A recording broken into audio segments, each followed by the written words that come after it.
Let me take you to a place now located in the sky. Beautiful little theater where nerds multiply. Anything is possible, grow wings and fly. And slay dragons with the magic of the third eye. Whether you come from the past or arrive from the future, as a medieval knight or galactic star trooper, it's all possible when you in that other world where you could be yourself, whether boy or a girl. So many different events to attend, my friend. And if you got a funny bone, there's improv for the win.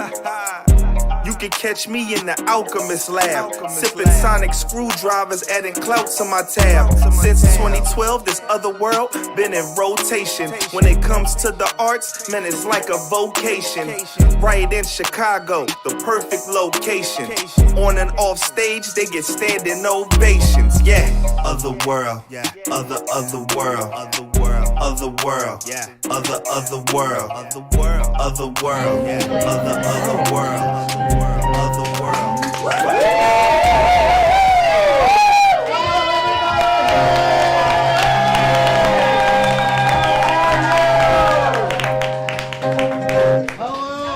Hello, robot person. Welcome. Hey. Welcome to Portal-Prov. All right, ladies and gentlemen, thank you for coming out to Portal-Prov tonight and every Sunday night. We have a special show for you tonight. It's improv, but it's also music and podcast. It's crazy tonight. All of the things. So let's get through business first. Okay, so if there's an emergency, you have an exit right there. You have an exit the way you came in. You have an exit down the hallway past the bar and the bathrooms, which brings me to my second point. There's a bar and there are bathrooms right through there. If you have to go during the show, that's fine. Just please be discreet. But the bar is there, and the bar will also be there during intermission. There will be an intermission in a little bit before the second part of the show. So what is improv? Who's seen an improv show before? Raise your hands. Yeah. All right, I got a no over there. That's fine. We're here for you too, sir, because it doesn't matter if you've seen improv, because every improv show is unique and different. This is the first, last, and only time you will see this particular show, because these shows all use your suggestions. We make the scenes in the show up based on what you suggest, so this show is unique just to you folks. And what do I mean when I say what you suggest? From time to time, we're gonna ask you all for stuff like, what is your favorite superhero movie? Yell it out.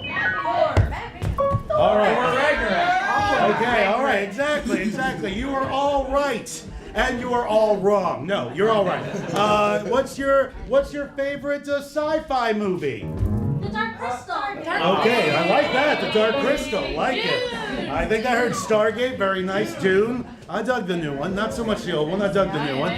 Okay, we may also come to individual people in the audience. I may approach them, I may go to you, and I may say, what is your favorite future gadget doodah from any movie? The blaster. The blaster, exactly. So we may do that at any time. We may even go out to the audience and bring one of you up. Now, if you don't want to go up, or if you'd rather not be sold out for a suggestion, you can just say, no, thank you. And we will go to someone else immediately, because this is a safe space, and we all want you to feel safe and loved, because we love you. Hugs. Hugs, not drugs. Hugs, not drugs. All right. Hugs and drugs. Hugs and drugs. All right. This Saturday night, hugs and drugs, baby. Blasters. Yeah. All right. Boom. So as I said, this is a full night of music and improv and podcasting. We're going to start the show off with some music. You already know there's a special guest in the house. I would like to introduce him, ladies and gentlemen, all the way from Salt Lake City, Larry Bagby, country.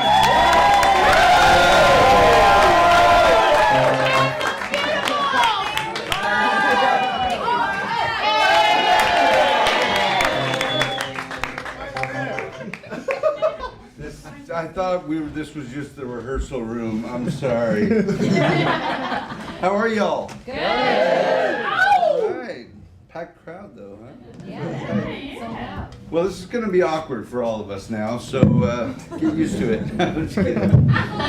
It's a pleasure to be here. I haven't, I sing and play all the time, but I haven't done improv in many years, but let's hope it comes right back, huh? It's like riding at 10 speed, you know?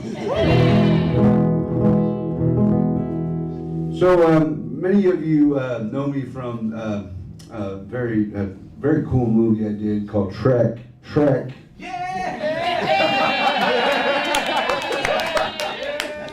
A lot of hits from that album. Yeah, I played the voice of Shrek. And then they recast it. Anyway, long story.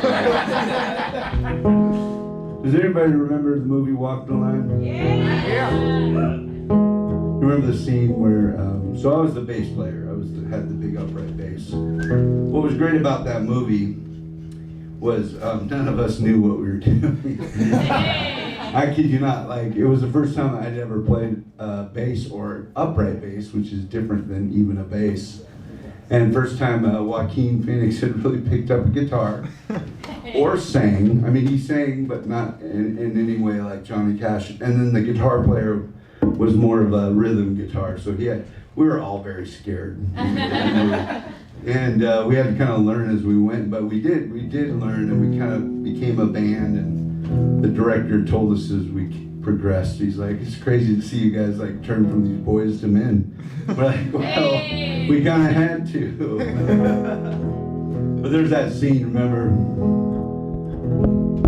You're like, if you have one song you would do, everybody does go. I'm kind of quoting. It's not exactly spot on. You have one song you could say that that really means something to you. Everybody sings those gospel songs, and then Joaquin or John would go, well, I wrote a song when I was in the army. You got anything against the army? And then my character goes, what you're about to play, we ain't ever heard before, Johnny. You're like, just take my lead. This is my impersonation of Joaquin doing.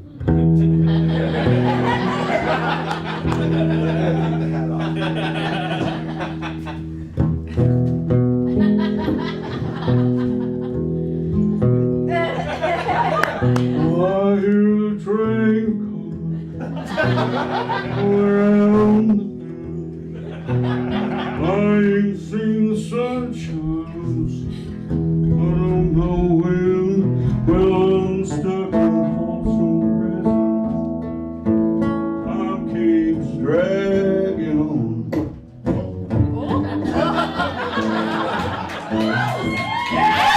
I hear that whistle blowing way down the sand and home.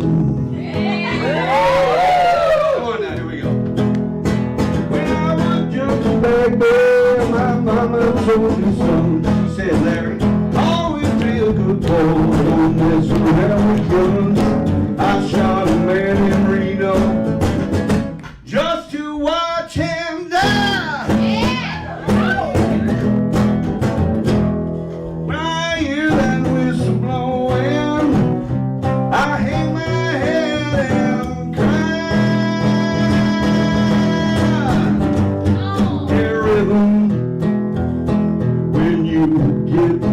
Come on, get rhythm. Let's get those hands clapping. You get the blues. All across the town, just a legal shoe. Just $1 million when you get the blues. Get rhythm. When you get the blues. Well, it's a young boy when he gets her down, but he's got to do his job down. Then low at the people's feet all the way in the corner of the dirt street. Well, I asked someone with shiny shoes, how do you keep from getting blue? Don't you turn red? Then he said, get red.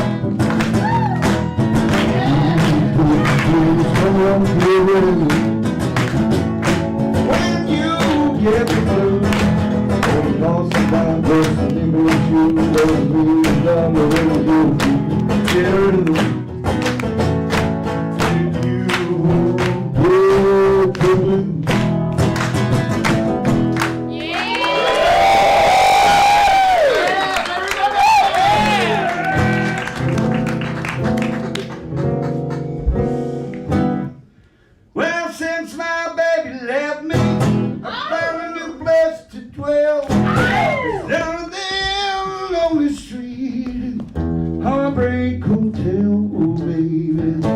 get so lonely, babe.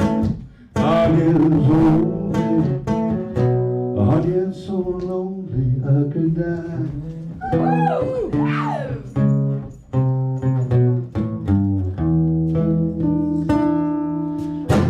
I'm gonna end it with this one. Thank you, little Elvis Presley, y'all. I want y'all to sing along a little with me, and then we're gonna get into the comedy. If this wasn't funny enough, you're gonna love what's next. This wasn't supposed to be comedy. Well, you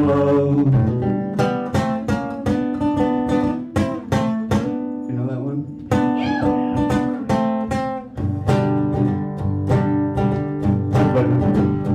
Well, this burning thing, and it makes a fiery ring,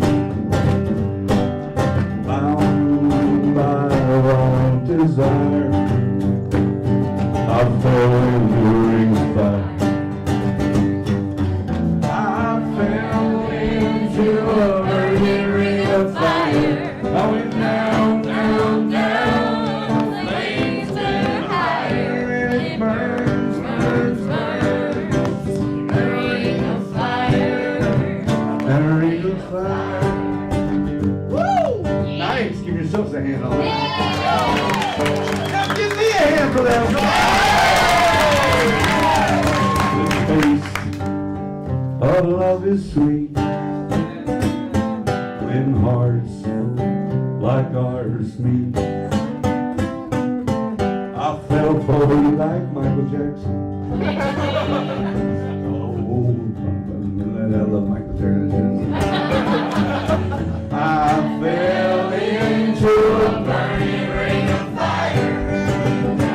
Down, down, the flames get higher. It burns, burns, burns. The ring of fire. The ring of fire. One more time. I fell into a burning ring of fire. I went down, down, down. Come on now. The flames went higher. It burns, burns, burns. That ring of fire. That ring of fire. That ring of fire. That ring.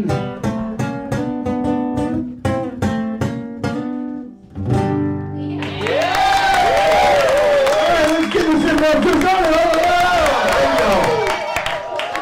Larry! Stop what you're doing! Improvisers! Stop what you're doing! Who are you? I am the portal guy! You know me! Good, good! Unfortunately, I have bad news, for we are not about to fall into a burning ring of fire. Instead, we're going to fall into the portal. What? That's right! Perhaps you don't know this, but I am sort of like Doctor Strange and America Chavez smashed together. I can control portals to different realities, and many of those realities, you know, are sci-fi and fantasy fandom. So Star Wars is real. Star Trek is real. Star Search is real. Unfortunately, we're not going to any of those places. We're going to a place you may or may not have heard of. It takes place in 1490 Salem, and also in 1990 Salem. We are traveling through the world, to the world of Hocus Pocus. Oh, wait. Wait a second. You're just a country singer. Do you know anything about Hocus Pocus? What? I have a t-shirt. Oh, you look kind of familiar. I remember now. Larry was in Hocus Pocus. Larry played the character that we all know and love named Ernie. How many times I gotta tell you? It ain't Ernie no more. It's Ice.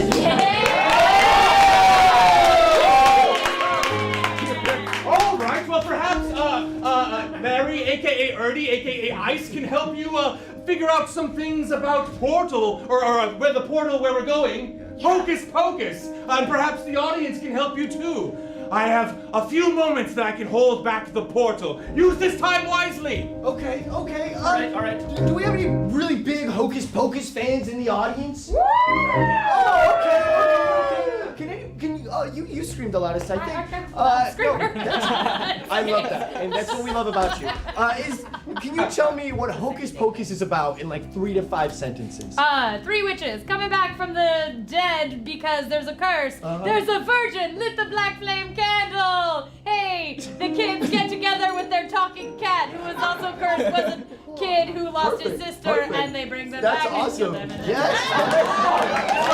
So there's these 3 witches and these kids. Are there any other named characters that we should know of in the film? Ice. And what is Ice?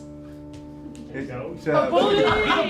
It's what you put in your drink. Any other favorite characters from Danny. Danny? Who's Danny? The little sister. Little sister, Danny. Okay, Billy. perfect. Lily. Billy. Billy. Oh, yeah. Billy. Ted Jones. Doug Jones. Doug Jones, Billy. Yes.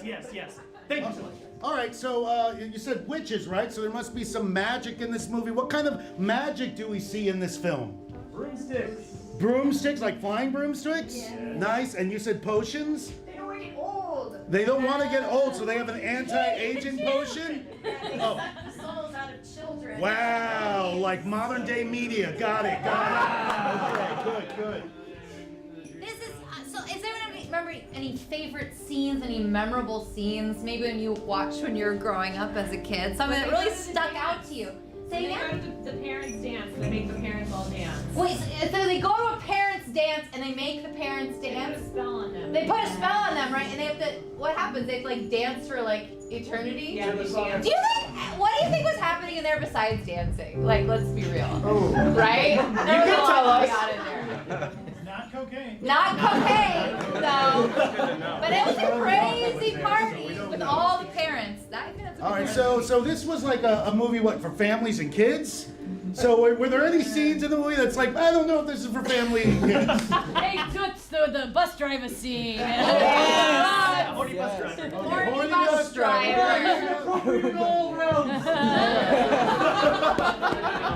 I have a question. Larry, is there anything you'd like to share that was really memorable for you? Because how old were you when you filmed that? I was 17. 17. So that was like a big experience for a teenager. Yeah, I turned 18 later. During the filming? Oh, okay. Wow. He's over that. 18, everybody. During the film, you turned 18. And honest true story. Tobias, who played Jay, Yeah. the blonde-haired kid, he was only 15. He was found acting in a school play in Santa Barbara. His first audition ever for movie Hollywood. Wow. He booked it. We became friends quickly. And then once I turned 18 on set, I became his guardian. True story. Thank you for your service. I got his per diem. His mom let him go. She's like, I'm not driving from Santa Barbara to So you're LA not just a today." movie I'm bully, the you're like I'm a real life Tobias' bully. guardian. And I still am. We haven't signed off, so I still handle his money. And he would have been here had he not gotten another job, a nice job, guys. So he had to leave this morning to New Orleans, but if he was here, he would say, I'm better than him. And speaking of guardians, I shall be your guardian as we enter the portal!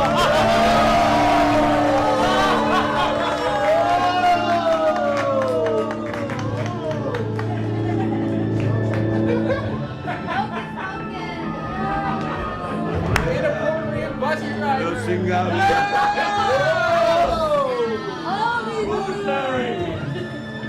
What's happening? Immortality. Oh no! Oh, you got me! You got my face! Hey, Bud. Bud. What's up, Hollywood? Hey, where can I find kids Kids? Yeah, I need a bunch of kids. I need a mega supply of kids. Oh, okay. Can you hook me up with some kids? Like you want to take like a bunch of kids to like the museum or something? Yeah, sure. A museum, an old museum within this town. I want to take them there for stuff. Yeah. I come from like a big family. You know, I've got 30 little brothers. Oh, that would be perfect. Where can I get these 30 little brothers, huh? I don't know if I should keep talking to you, mister. Why? Portal, pause! Carlos wants to meet some children, but he doesn't want to do anything nefarious despite what it might look like. Instead, he wants to do a wholesome activity. What is that wholesome activity? Milkshakes. What's that? Milkshakes. Yes, they want to sip milkshakes together. And see. Yeah, I want to take them to the old museum. I got a bunch of milkshakes waiting there. I love Portal, pause! It still sounds bad. It still sounds bad. What is a suggestion of an activity that could not possibly take the wrong way? Yes. Steal their souls. Yeah, that's much better. Yes. He's not going to do anything like perverse. He just wants to steal their souls. Listen, I know this may come across as off-putting. All I want to do is take my little pipe. I want to blow a little tune in it. I want to lure them to the museum. I want to give them the milkshakes, watch them eat them. Then I want to steal their souls. So what are we talking about here? Okay, cool. How much ahead? Let's go. Okay. Yeah, can I get security down here, please? The hypothetical, theoretical. Okay, cool, man. Oh, hey, it's Mr. Security Person. So you're back. Yeah. You know this guy? I told you to stop coming around here asking for kids' souls. School's a public place. No, get out of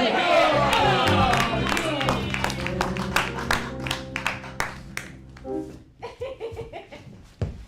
You're late. Well, I tried my best to get here, but You promised you'd take me trick-or-treating, and now it's 1 a.m. I kind of got caught up. You see, I ran across this girl. You pervert. No, it's nothing like that. It wasn't anything like that. It was Nothing like about what I heard you whisper in your room. No! You heard about the Yabos? I asked you some questions about the Yabo. Oh, well, seeing as we're kind of in a turmoil situation, and I'm sure you haven't gotten the knowledge from your classmates counting on us moving across country. Big brother, I don't want you to teach me about sexuality. Somebody's gotta. Yeah, but maybe it doesn't have to be you. I can just grow up and learn about it on my own. I'm not sitting there. Okay. Well, listen, you know, Can we get back to the fact that I'm like 8 years old and I really want to go trick-or-treating? Fine. It's just I was trying to... Are you going to talk about your problems again? Maybe you should sit in the chair. Listen. What's going on? Well, How's school? Bad. Day one was the worst day of my life. Where are your shoes? I don't want to have... I met a guy. Cut to him meeting the guy. Hey, yo, me and my buddy Ice have something to say to you. Hey! So you must be the new kid on the block. Yeah, I'm from Los Angeles. Oh yeah? Where's that? Yeah, never heard of it. Lower Alabama? Nice one, Ernie. Oh, LA. L.A. Hey, Hollywood! Ernie, you got a fist bump me, man. You're giving a little trick or treat. Oh, wait, that's mine. You got any smokes? Smokes? I got these candy cigarettes. That'll do. Hey, I like your shoes. Yeah, you want them? Yeah, cool. I'm trying to... Give your cross trainers. And I was trying to make You friends. just gave your shoes away? Yeah, I gave him everything. I gave him my bike. I gave him all the candy I had, and I promised him the candy from next year, too. I'm just trying so hard to make friends. Well, it sounds like you won him over, right? No. What happened next? Hey, Ice, we're back again. Yeah. Okay. I went back to my house, and I thought of something I could get you twos that would make us friends. Yeah, you should give us more free stuff, kid. Yeah. I don't got... Yeah, do it. left in this world. Give me your pumpkin. Oh no! Yeah!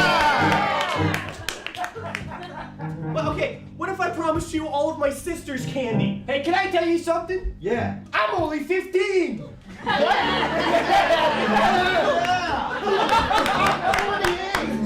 48! Yeah! That's my kid! That's my stepdad! Oh, I thought I had problems! He's watching over me!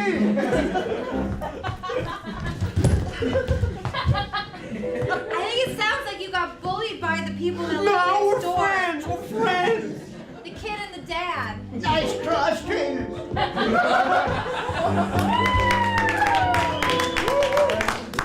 Here's some mediation. Robert Van Winkle, aka Vanilla Ice, is pressing charges against a Larry Ice Ernie Bagby. Is Mr. Bagby present? He's hiding back here. Mr. Bagby, you need to come in here. I'll bring him. Larry. Get over here, Mr. Bagby. No problem. You can call me Ice. Should I let him out of his cuffs? Well, sir, actually, no. Yeah, let him out of his cuffs. Sir, that's why we're here today to Mr. Van Winkle, aka Vanilla Ice, has claimed that you have been using his name in a derogatory way, sir. He says that he had the name first. Is that not? Yes, I had it first legally changed. Legally. Okay. With all due respect, Mr. Vanilla, it's Ice Bagby. Listen, are you counterclaiming that you had the ice name?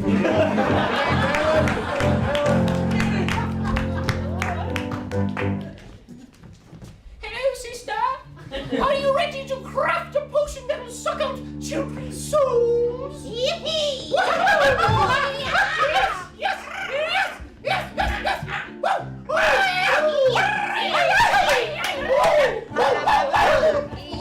Old man's toe. Yes. Knock, knock, knock.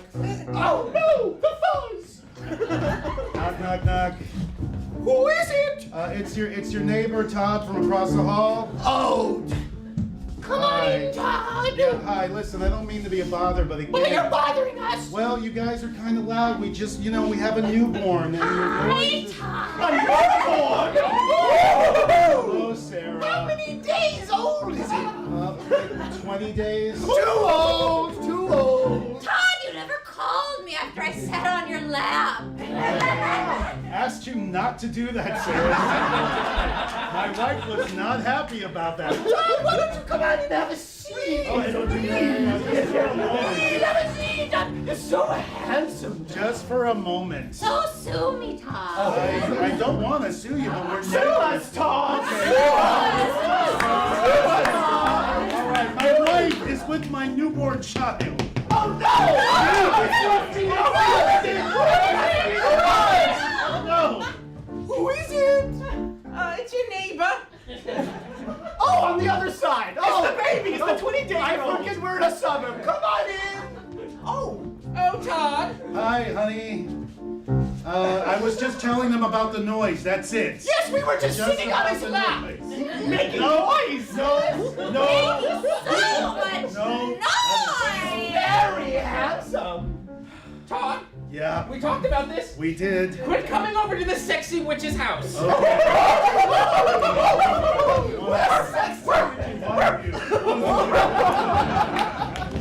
Yes! And that dog ran and ran and ran. And where did that dog end up, of course? Las Vegas. Las Vegas! We now take you to that dog in Las Vegas. Come here, Toots. Touch the dog. I hear you've been stealing dice, Toots, from all the big strips here in Las Vegas, Nevada. Where you from? You know what we do to people like you out here?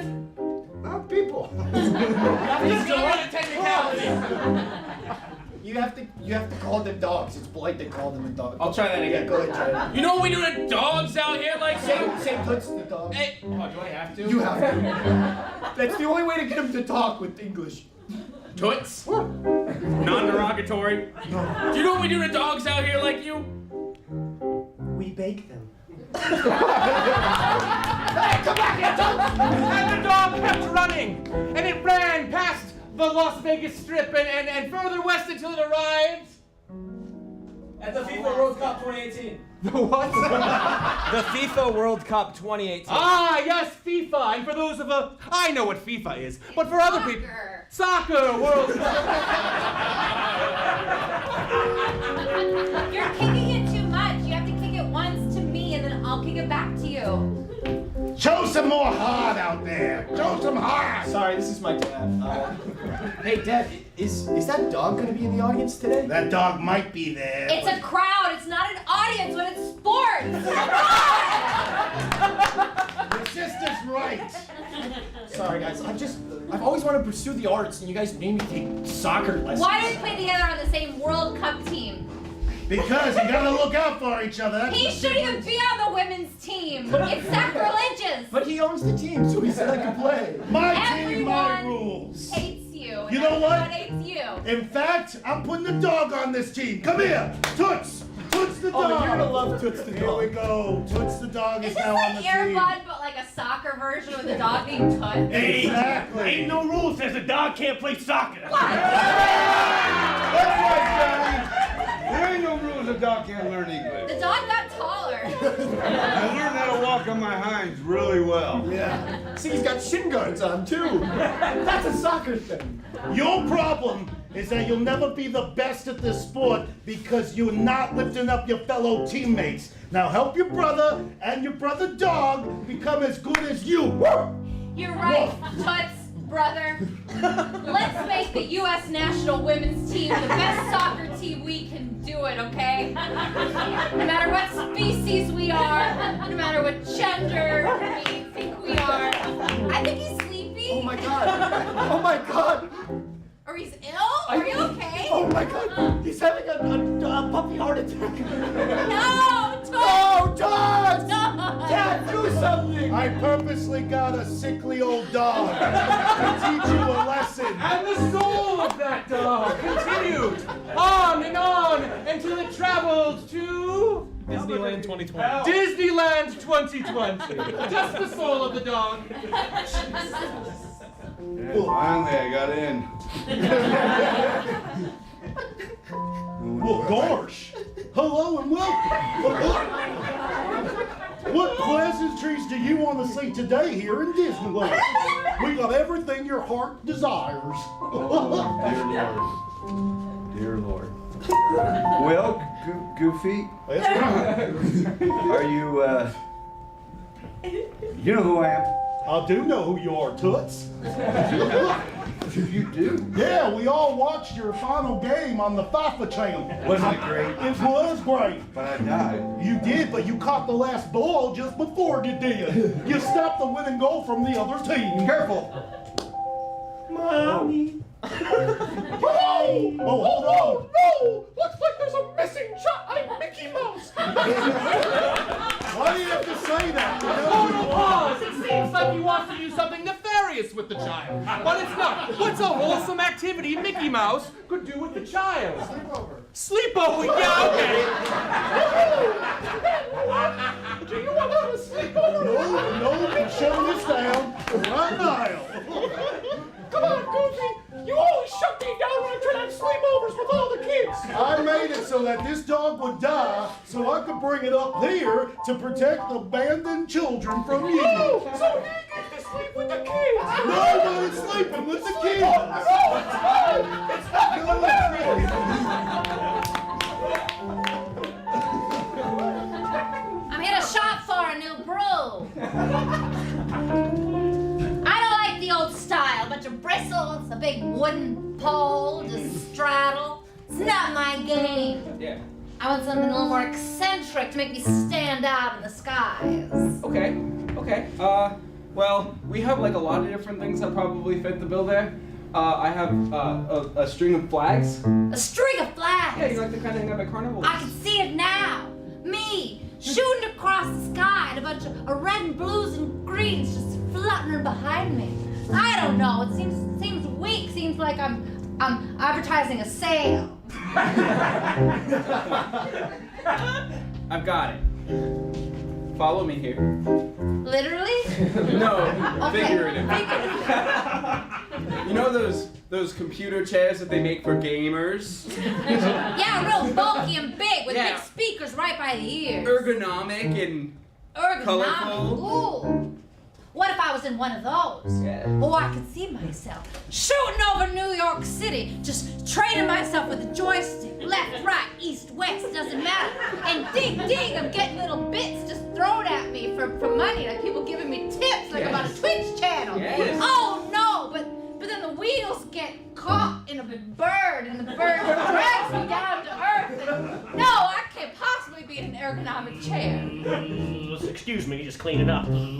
Wow. Holy moly. What? Lord Lucifer below. What is that sensual contraption he's raking the earth with? I got a vacuum right here. Excuse me, ma'am. A vacuum. It's like not that cool though. No, tell me more about this. What does this do? Sir, don't leave. What is this glorious device you have? You know, I don't get a lot of people asking me. This here is an AR-800. Got it off the internet just 2 weeks ago. What does it do? Well, it sucks up all sorts of dust and grime and gook and stores it. It's all dusty and gross in there. In there? Yeah. In that bag? Oh, a bag full of grime A and bag sludge. full of grime and sludge. Yes, ma'am. Lord, and- Yes, Ooh. ma'am. Tell me, is there skin in there? Oh, there's dead skin, particles of humans past, all sorts of nasties. Wow, I want that. How much do you want for it? You don't want that. You don't Why want don't that. I want it? I told you I do. All right, this is Chopper Steve with Channel 5 traffic report. I-95 looks clear, and what's this? Okay, I see something in the air here. Back to the station. I don't know if you guys can see this on the camera. There's a woman on a vacuum, and she seems to be flying on it, sharing airspace with us. Okay, now she's starting to get. She's a little sloppy on it right now, but she seems to be finding. You know, I can hear you. Well, You try riding a vacuum. She can hear me now. She seems upset that I'm just honestly dictating what I see. Okay, she seems to have gotten No, control of it. Portal-Prov, we see that this is not a broadcaster, but just a man on a park bench. I also see Santa Claus. Santa's flying in. Oh, he's looking jolly as ever. There he goes. They're flying across. Santa. Fuck you. Oh, no. Santa just gave me tidings of joy. Tidings of joy from Santa Claus. Oh my goodness. Let's see what. Okay, well, the I-10 seems to be clear. But what do we got here now? Oh my God, we got a flying saucer here. A weird-looking flying saucer. Actually, it's two flying saucers. One that is. I'll deal with you, sweetheart. Hey, are you talking to us? Well, the flying saucer's talking back to me. I think this is first Kick his ass, contact. Jerry. Kick his ass. Hey, man, I'm trying to save my marriage here. Could you just take a punch for me? Flying saucer's asking me for a pity punch. I'll take it. Oh, yeah. I'm just tapping you. Oh. He called me a ho ho ho. This guy called you a ho. Get him. Get him. I don't know. I Get him. This guy's getting clogged right now with a lot of adversity against me here. I think that's the thing. It's Halloween. It's like the purge. It doesn't count. Hey, man, I'm so sorry. I didn't want to have to do this. What's that then? This is Steve and Chopper Fox.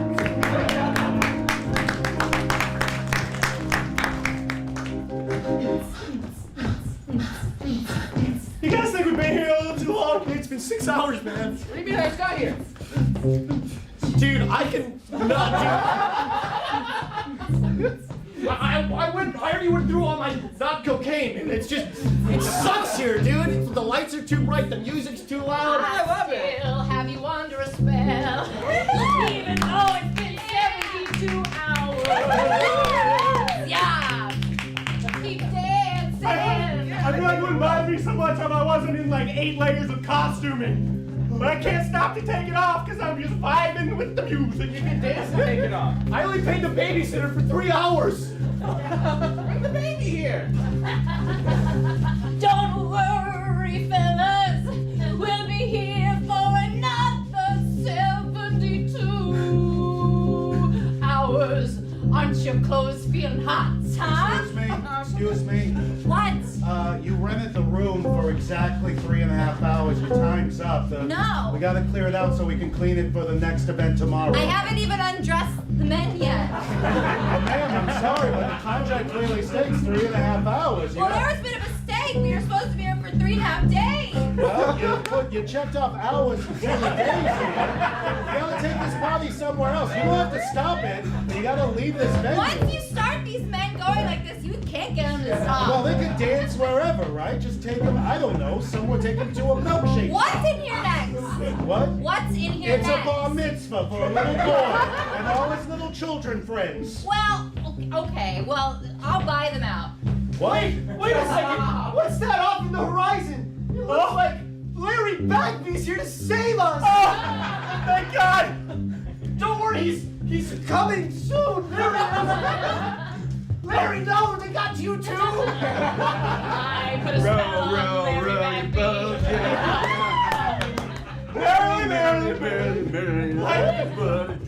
I can't stop them. They're going like it's so good. There is a $1,000 penalty if you don't stop it right now. Men, stop dancing. Oh my God! Men, there's like a mayor of this town apparently. Oh, he just likes to dance. Yes! Excellent work, improvisers, and Larry, and great Portal-Prov audience. We are almost back in Chicago. It's true, we've left the Hocus Pocus portal, but now we're trapped in a realm between portals. So at this point in the show, different fandoms might pop in, and we're going to do some different experiments, and we're going to invite Derek back up onto the stage. Come on back up. This first experiment is called Hypercube. You could form a square on the stage, and this will take Brandon, Nick, Derek, and Larry. Good.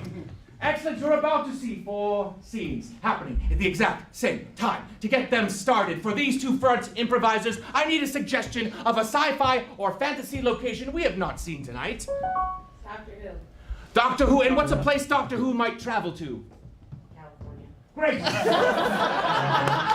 You're going to go to the sci-fi fantasy realm of California, and maybe some Doctor Who stuff will be in there. And spin left. Excellent. For these two improvisers, I need a suggestion of an activity you might do if you were in Lord of the Rings. Walk. This section's killing me. All right, we'll take. What was that? Eat potatoes. Oh, walk and eat potatoes. Great. Spin left. Moving over here. Anyway, to get these two started, what we need is a suggestion, I don't know, of an object that might be in a sci-fi location. Time travel button. You're inspired by the idea of a time travel button. And spin left. And lastly, for these two improvisers, could I get a suggestion of your favorite sci-fi or fantasy character? Loki. Loki! Do we both know who Loki is? Yeah, I know who Loki is, and Larry knows who Loki is, but just in case there's some people in the audience who don't know Loki, maybe we could get some information on him. Sure, Loki is... God of mischief. God of Mischief, brother of Thor, popular villain in the MCU. Yeah, say another thing. And he's played by, Dresses in green. he dresses in green, he's played by Tom Hiddleston. Now I know. One of the Toms. Great. Let's spin right in review. Let's review. What was our suggestion? The first suggestion we got? Time travel button. Time travel button. Time travel button. Time travel button. For us, For them it was California. Great. No. Time travel button. Thank you. Great. Time travel button. We got it. can we go back in time? Spin right. And for these two? Walk and eat potatoes. Right. Spin right. California. Doctor Who. Doctor Who, California. Spin right. Loki! Excellent. Spin left and begin.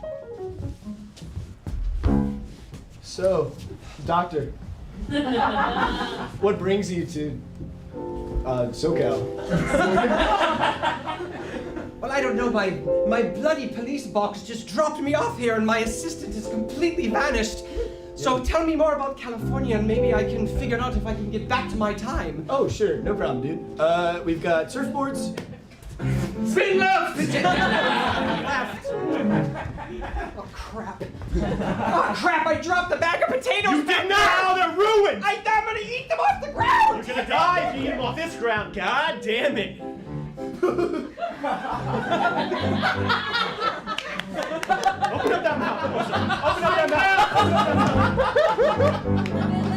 I can't. Scene's over! Start the next one! What's happening? It's you.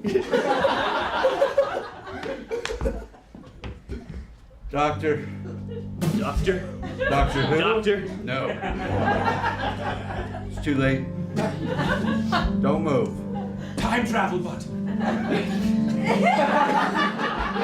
Think about what you're doing, Doctor. I can't. I've been taken back in time. Yes.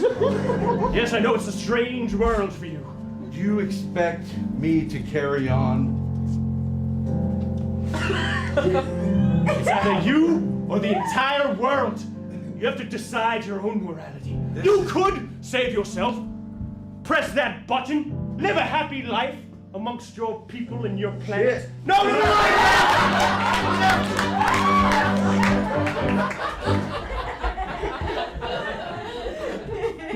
Loki. Yes. I'm Loki. What do you need from me? The god of mischief. Oh, sorry. Oh, I'm over. I'm sorry. I'm over here. I could do that because I'm Loki. He got me again. Yeah, I had a time travel button. John Stamos, I'm over here.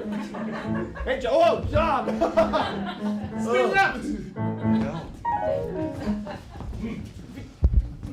So about that surfboard. Wait, I've lost my British accent. Wait. Yeah, where you from, man?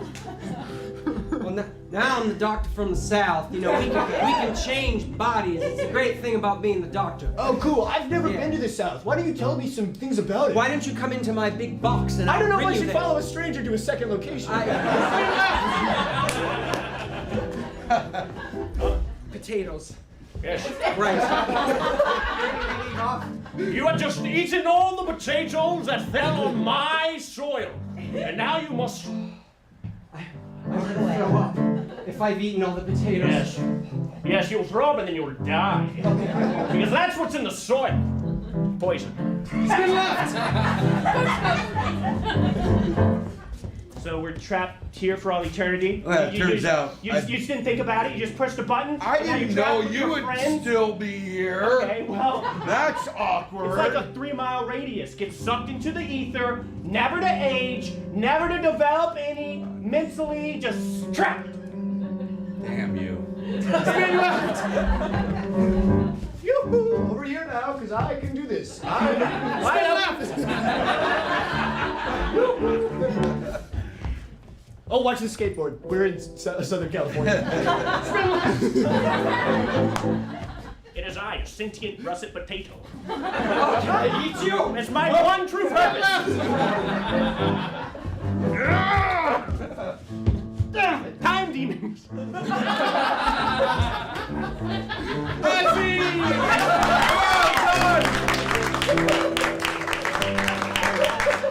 Bravo, the four of you, that went perfectly. Perfectly.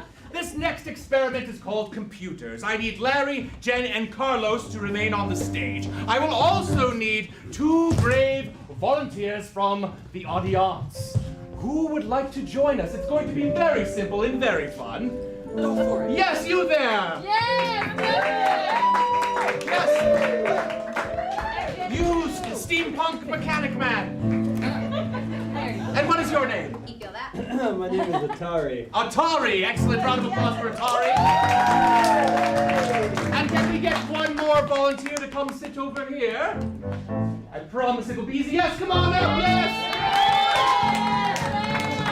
Oh, don't be embarrassed. You're just shy. It happens to all. And what is your name? Gorgine. Gorgine. Now, a round of applause for Gorgine. All right, so throughout the course of this scene, our improvisers might have trouble coming up with a line, and when they do that, they might tap you on the shoulder or gesture towards you, and you can fill in the blank. Carlos, do you want to try this out? Yeah, I'm famished. I could eat a horse, maybe Italian, or maybe... Muscles. Mussels, I could eat mussels. Let's get some Excellent, and Jen? Oh, I hate school. All I want to do is sit at home and play video games like ones on Xbox. Xbox. And that's exactly how it's going to go. So to get them started, all we need is another sci-fi or fantasy location we have not yet seen this evening. Stargate. Ooh, Stargate, in the world of Stargate. All right. Begin. So I've been working out. What do you think? Well, you are feel strong as long as the people, the creatures in that portal, only do hand to hand. You're gonna live, Captain.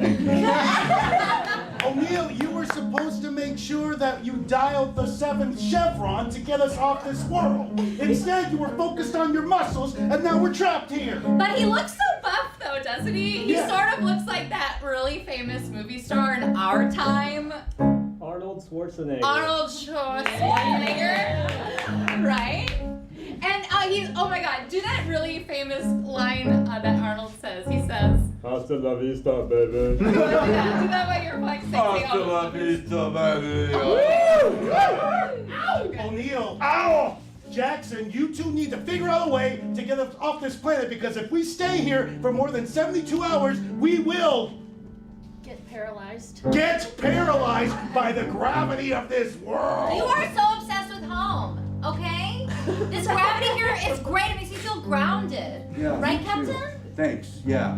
I think she's right when she says that. Oh, is that I right? think you're the one with the problem. Oh, Yeah. You know what kind of problem you have, and you know why you have that problem? It's because you ate too much. Squids. You ate too much squid. We were on a planet of squids. That's all we could eat was squids. And we were stuck on that planet too because of the two of you. You know what? When we get back to Earth, if we get back to Earth, I'm going to go to the Major and I'm going to tell her To pull your hair. to pull your hair and your rank and take you off the Stargate team. No way. I'll never forget when you ate the Squid Queen, right? It was an accident. And she was screaming for her own life, and I'll never forget her words. She said, "Oh, please don't eat me. I have so much to live for.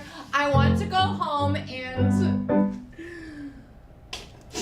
there was a big dramatic pause because you took a huge bite out of her, right? Yeah, she couldn't finish. It's not my fault that squid screams sound like giggles, okay? And you are the linguist. You should have told me that they were sentient. Instead, I ate so many squids, and I have to live like that with that on my chest and my heart forever. And you know You what feel I the think? gravity of it. I do feel the gravity of it. And you know what? I think I have to do, if we get back home, I have to Go to law school. go to law school. You wouldn't. I would. I'm You thinking- know Captain hates lawyers. I hate law. Round of applause for Gorgine and Atari. Good news, travelers. We're almost back in Chicago. We only have one more challenge to complete, and this one is actually called Challenge. Let's get all of our improvisers, plus Larry and Derek on the stage. Good. We're going to have an old-fashioned debate. But we'll be debating over something that's hotly contested in fandom, like Marvel or DC, or who shot first, Greedo or Han Solo, or what's another controversy? Star Trek versus Star Wars. Yes, the age-old question. Star Trek versus Star Wars, and begin. Can I go? Yeah, go Yes. Great. Okay, top of the line. Star Wars has Darth Vader, best villain on the planet. Star Trek, I have no clue what villains are in Star Trek. Challenge! Yes, Carlos. Star Trek has as Khan Noonien Singh, one of the best villains in sci-fi? Yes, let's hear more, Carlos. All right. Khan Noonien Singh almost killed Captain Kirk. That's how good he is, and he did it for vengeance. He had his revenge served cold, Captain. Oh, I give you no guarantees, Captain. But the Captain Kirk of the Enterprise, well, Admiral Kirk at the time, he defeated him, but at a great personal cost. We lost Spock, and he died, but that was the beginning of an amazing Star Trek trilogy, which Star Wars... Challenge. Yes. What the fuck do you call it? Challenge. Challenge. You said it right. You just spoiled it for everyone who never saw the damn movie. They didn't know the guy We don't like spoilers here. Go for it. Challenge! Yes, Larry. I never even saw Star Trek, and I'm not planning on it. I love Star Wars!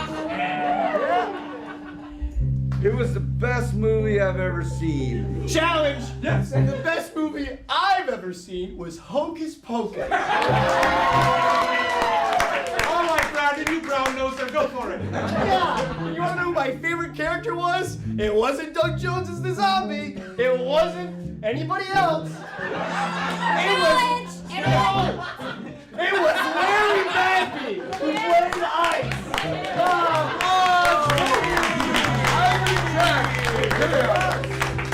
Good news, everybody. Do you feel that? Do you feel that? We're back in Chicago! Oh, it smells like Vienna beef. Folks, this is not the end of the show. What we're going to do right now is we're going to take a few minutes to go get another drink, use the restroom, go outside, get some fresh air if you like. Challenge! Yes! No, buy Larry Bagby a drink. Oh, good idea. Buy me 2 drinks. Buy him 2 drinks. And when you come back, please stick around because we're going to be recording, tape. What's your name? How old are you, Portal-Prov? I'm from a timey-wimey place. We'll be recording a new episode of the Nerd Therapy podcast, and Larry is the special guest. So make sure you stick around and come back in here in a few minutes for that. We'll see you then, everybody.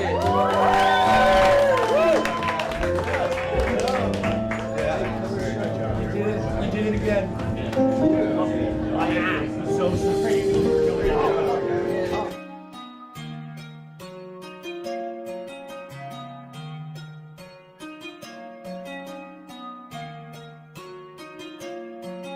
Let me take you to a place not located in the sky.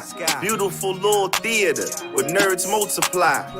Anything is possible, grow wings and fly. And slay dragons with the magic of the third eye. Whether you come from the past or arrive from the future. As a medieval knight or galactic star trooper. It's all possible when you in that other world. Where you could be yourself, whether boy or a girl. So many different events to attend, my friend. And if you got a funny bone, there's improv for the win. You can catch me in the Alchemist Lab, sipping sonic screwdrivers, adding clout to my tab. Since 2012, this Otherworld been in rotation. When it comes to the arts, man, it's like a vocation.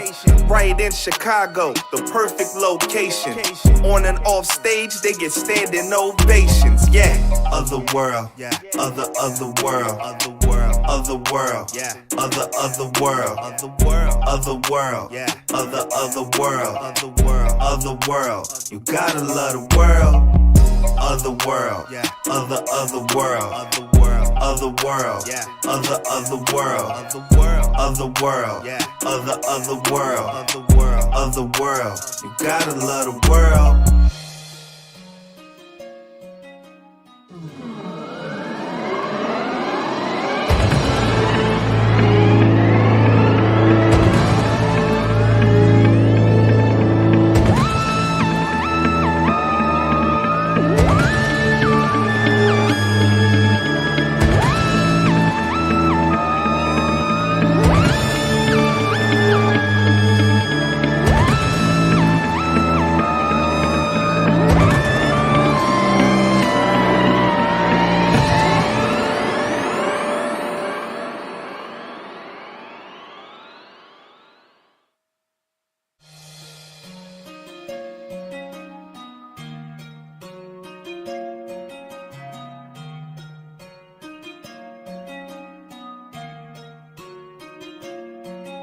Let me take you to a place not located in the sky. Beautiful little theater where nerds multiply. Anything is possible, grow wings and fly. And slay dragons with the magic of the third eye. Whether you come from the past or arrive from the future, as a medieval knight or galactic star trooper, it's all possible when you in that other world where you could be yourself, whether boy or a girl. So many different events to attend, my friend. And if you got a funny bone, there's improv for the win.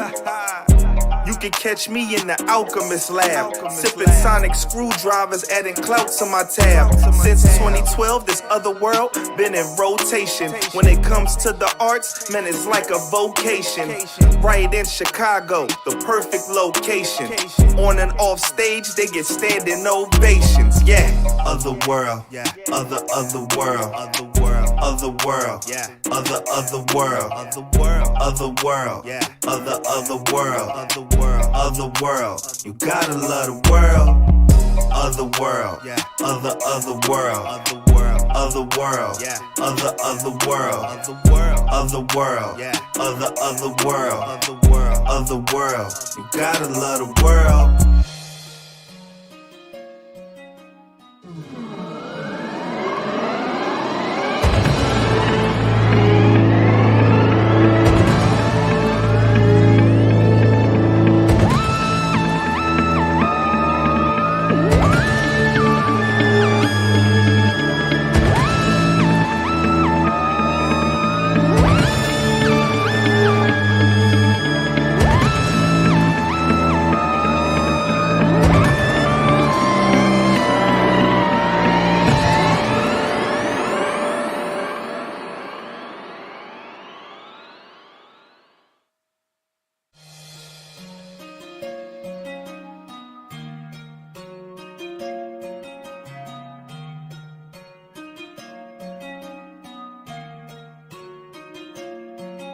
Let me take you to a place not located in the sky.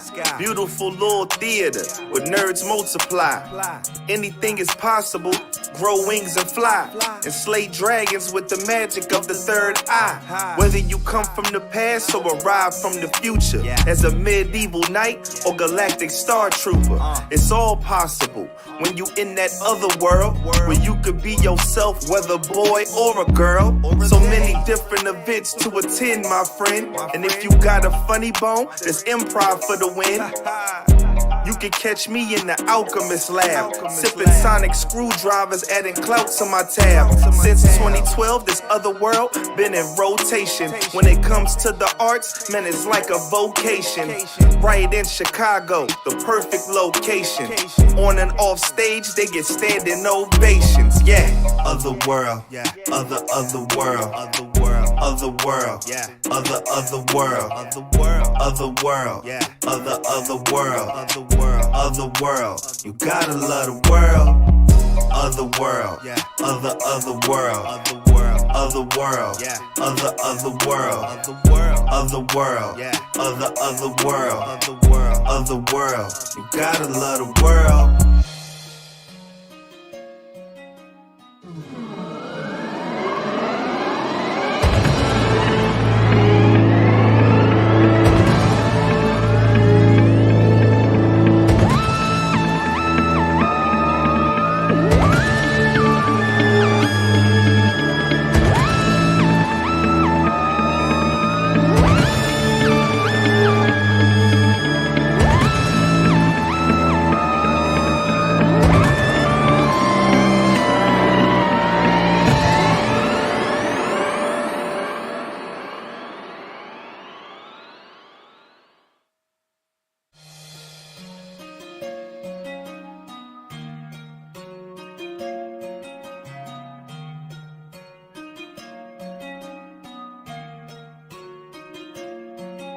Let me take you to a place not located in the sky. Beautiful little theater where nerds multiply. Anything is possible, grow wings and fly. And slay dragons with the magic of the third eye. Whether you come from the past or arrive from the future, as a medieval knight or galactic star trooper, it's all possible when you in that other world where you could be yourself, whether boy or a girl. So many different events to attend, my friend. And if you got a funny bone, there's improv for the win. You can catch me in the alchemist lab, sipping sonic screwdrivers, adding clout to my tab. Since 2012, this other world been in rotation. When it comes to the arts, man, it's like a vocation. Right in Chicago, the perfect location. On and off stage, they get standing ovations. Yeah, other world, other world, other world, other world, other world, other world, other world, other world. Other world, you gotta love the world. Other world, other world, other world, other world, other world, other world, other world, other world. You gotta love the world.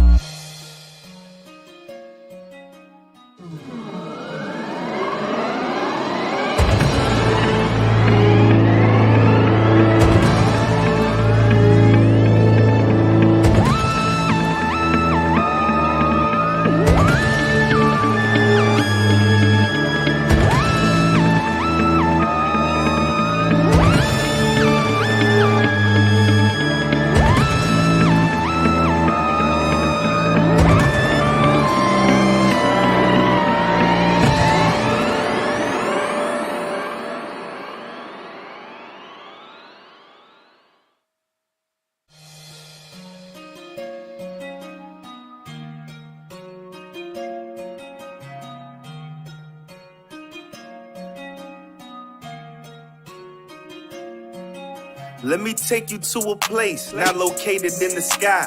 Beautiful little theater where nerds multiply. Anything is possible, grow wings and fly. And slay dragons with the magic of the third eye. Whether you come from the past or arrive from the future, as a medieval knight or galactic star trooper, it's all possible when you in that other world where you could be yourself, whether boy or a girl. So many different events to attend, my friend. And if you got a funny bone, there's improv for the win.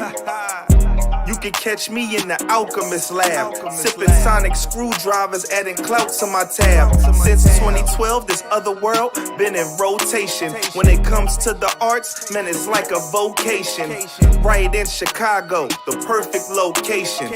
On and off stage, they get standing ovations. Yeah, other world, other world, other world, other world, other world, other world, other world, other world, other world. You gotta love the world.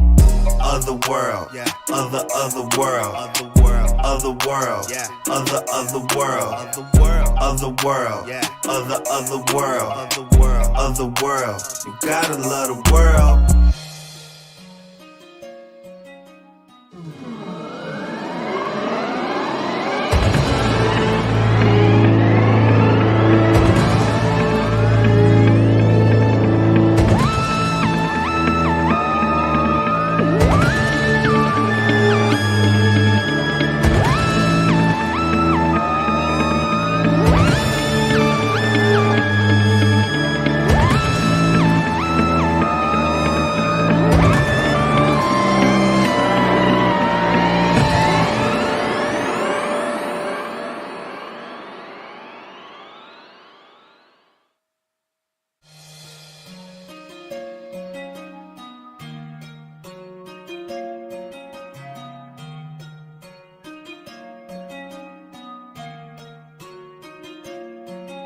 Let me take you to a place not located in the sky.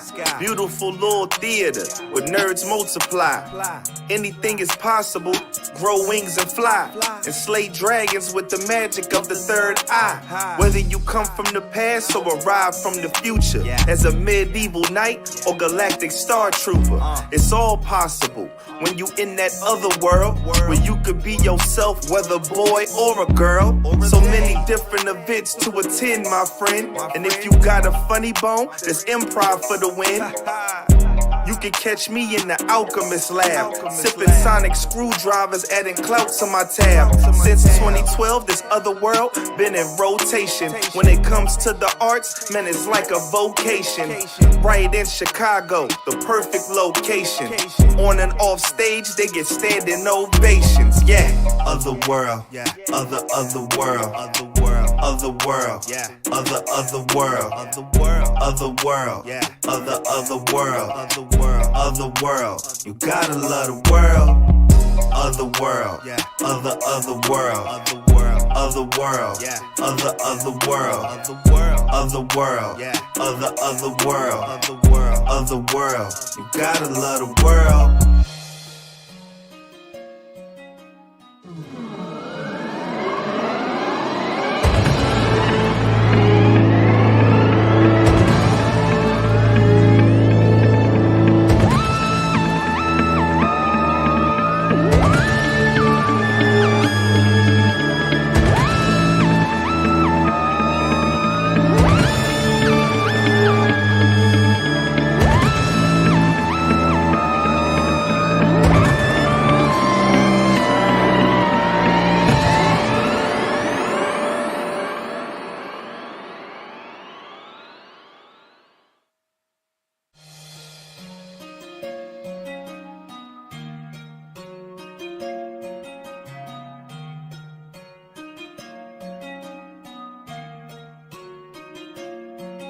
Let me take you to a place not located in the sky.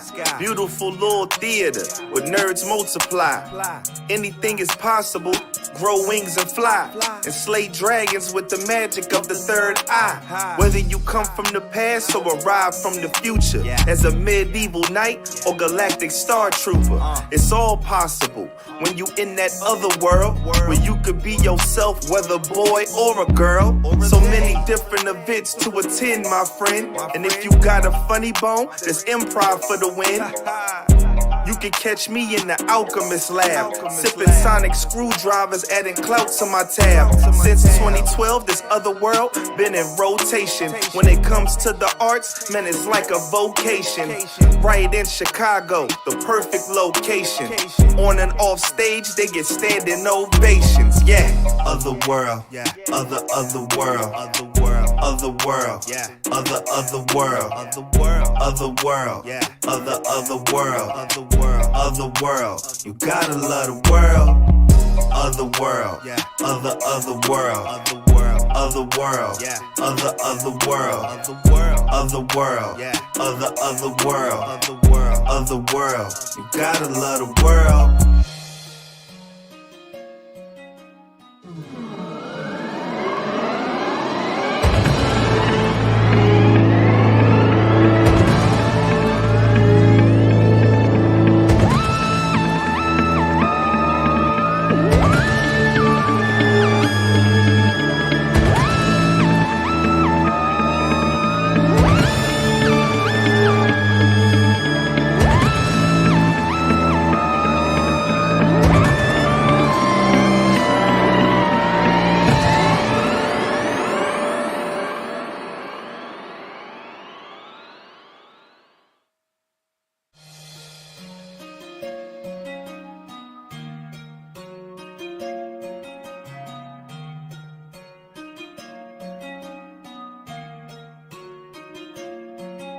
Let me take you to a place not located in the sky. Beautiful little theater where nerds multiply. Anything is possible, grow wings and fly, and slay dragons with the magic of the third eye. Whether you come from the past or arrive from the future, as a medieval knight or galactic star trooper, it's all possible when you in that other world where you could be yourself, whether boy or a girl. So many different events to attend, my friend, and if you got a funny bone, there's improv for the win. You can catch me in the alchemist lab, sipping sonic screwdrivers, adding clout to my tab. Since 2012, this Otherworld been in rotation. When it comes to the arts, man, it's like a vocation. Right in Chicago, the perfect location. On and off stage, they get standing ovations. Yeah, Otherworld, otherworld, otherworld, otherworld, otherworld, otherworld, otherworld. You gotta love the world. Otherworld, otherworld, otherworld,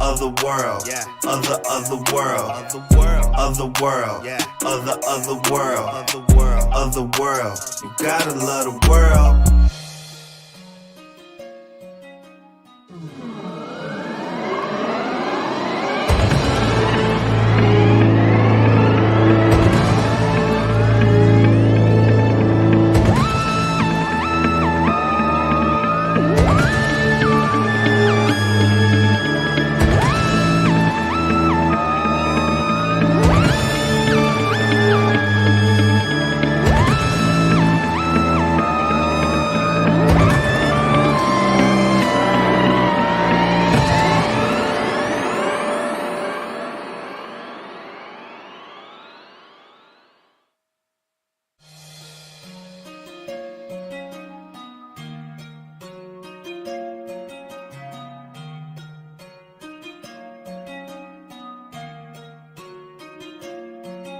Let me take you to a place not located in the sky. Beautiful little theater where nerds multiply. Anything is possible, grow wings and fly.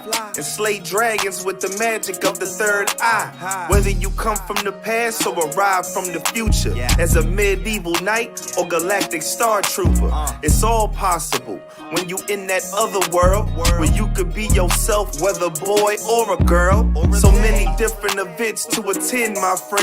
And if you got a funny bone, there's improv for the win. You can catch me in the alchemist lab, sipping sonic screwdrivers, adding clout to my tab. Since 2012, this Otherworld been in rotation. When it comes to the arts, man, it's like a vocation. Right in Chicago, the perfect location. On and off stage, they get standing ovations. Yeah, Otherworld, otherworld, otherworld, otherworld, otherworld, otherworld. You gotta love the world. Otherworld, otherworld, otherworld, otherworld,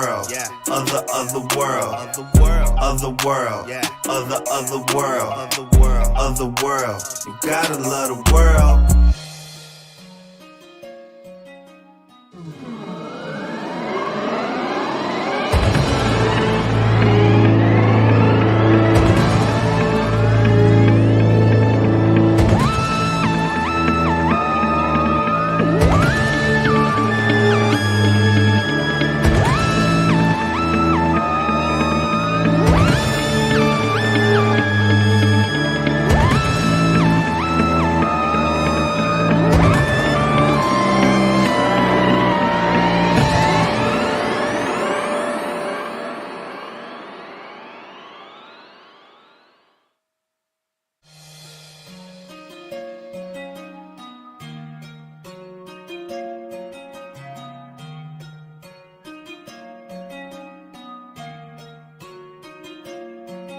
Let me take you to a place not located in the sky. Beautiful little theater where nerds multiply. Anything is possible, grow wings and fly. And slay dragons with the magic of the third eye. Whether you come from the past or arrive from the future, as a medieval knight or galactic star trooper, it's all possible when you in that other world where you could be yourself, whether boy or a girl. So many different events to attend, my friend. And if you got a funny bone, there's improv for the win. You can catch me in the alchemist lab, sipping sonic screwdrivers, adding clout to my tab. Since 2012, this Otherworld. All right, welcome back, everybody. How about Larry Bagby? All right, hope everyone got a drink at intermission. Larry has graciously agreed to play an encore right before we get started with our podcast. So, Larry, yes, Floor is yours. Great. I love the floor. Not when it falls on it. So we just, you want me to just do it from here? Can I sit down there? Yeah. I've done enough stand-up for the evening.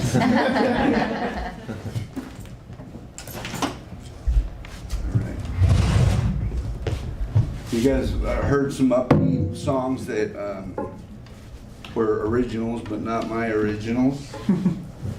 So what I'd like to do is make some noise.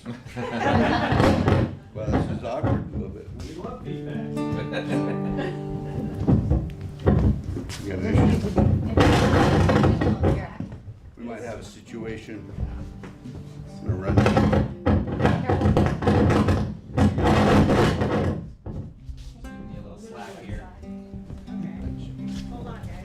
No, it's fine. The issue is that it was touching this audio cable. You're good. I was about to say, they're so careful. Be very careful. See if I can do this. Might be a little tricky. See, it's good there now, huh? Yeah.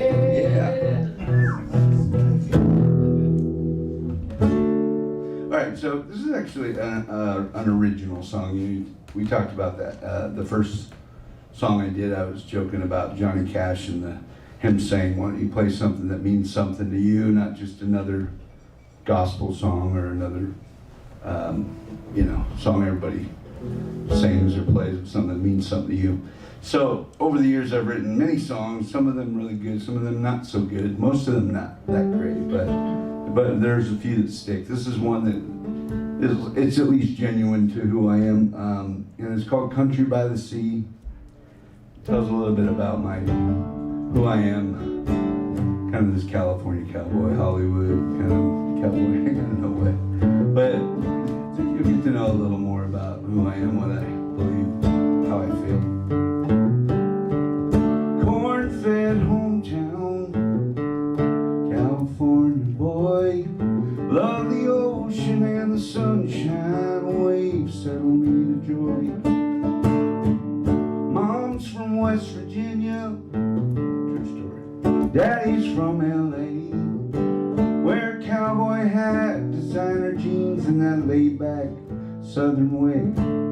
When I didn't go to college or study philosophy, the music and the faith is how he speaks to me.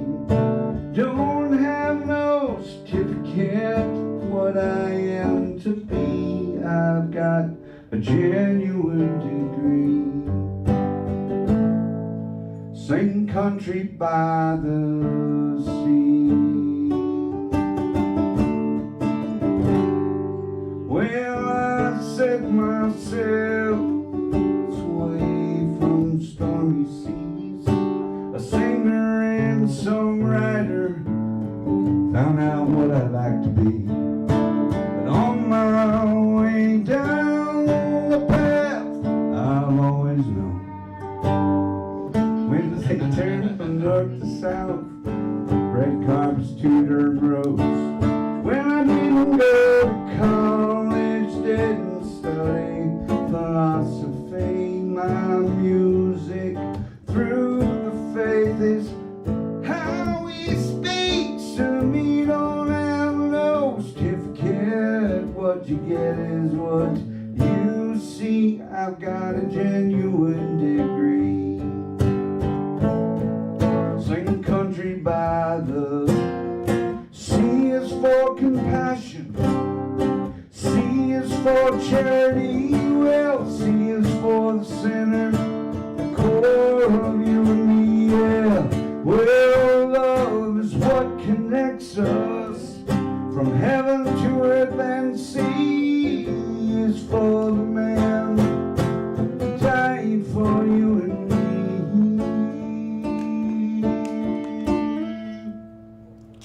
Well, he didn't go to college, he didn't study philosophy, well, the music through the faith is how he speaks to me. Don't have no certificate,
by the sea. Oh,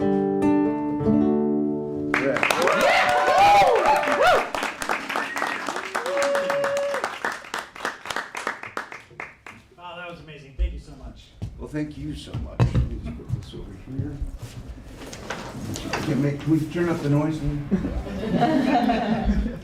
me bring this over here. Nobody's going to see that on the podcast. Tricks of the trade. Am I in? I think so. Oh, there's just not. It's not being broadcast now. I can't do it this way, guys. I need my own sound, my own personal monitor, and green M&Ms, which they did promise me. Well, that's a really quick anecdotal snippet from Larry Bagby. Welcome everyone to the Nerd Therapy Podcast. My name is Natalie. I am one of your co-hosts here. I'm Eric Cole. I am the other co-host, and we are here with the one and only Larry Bagby. Third co-host. Third co-host, Larry Bagby, who we all know and love from Hocus Pocus, Walk the Line, Buffy the Vampire Slayer, Ray Donovan, and so many more. And also accomplished musician. So welcome, Larry. Thank you. It's good to be here at my funeral. It always feels like that, although when they start giving, you accomplished a lot over the lifetime. We wish you could be here today.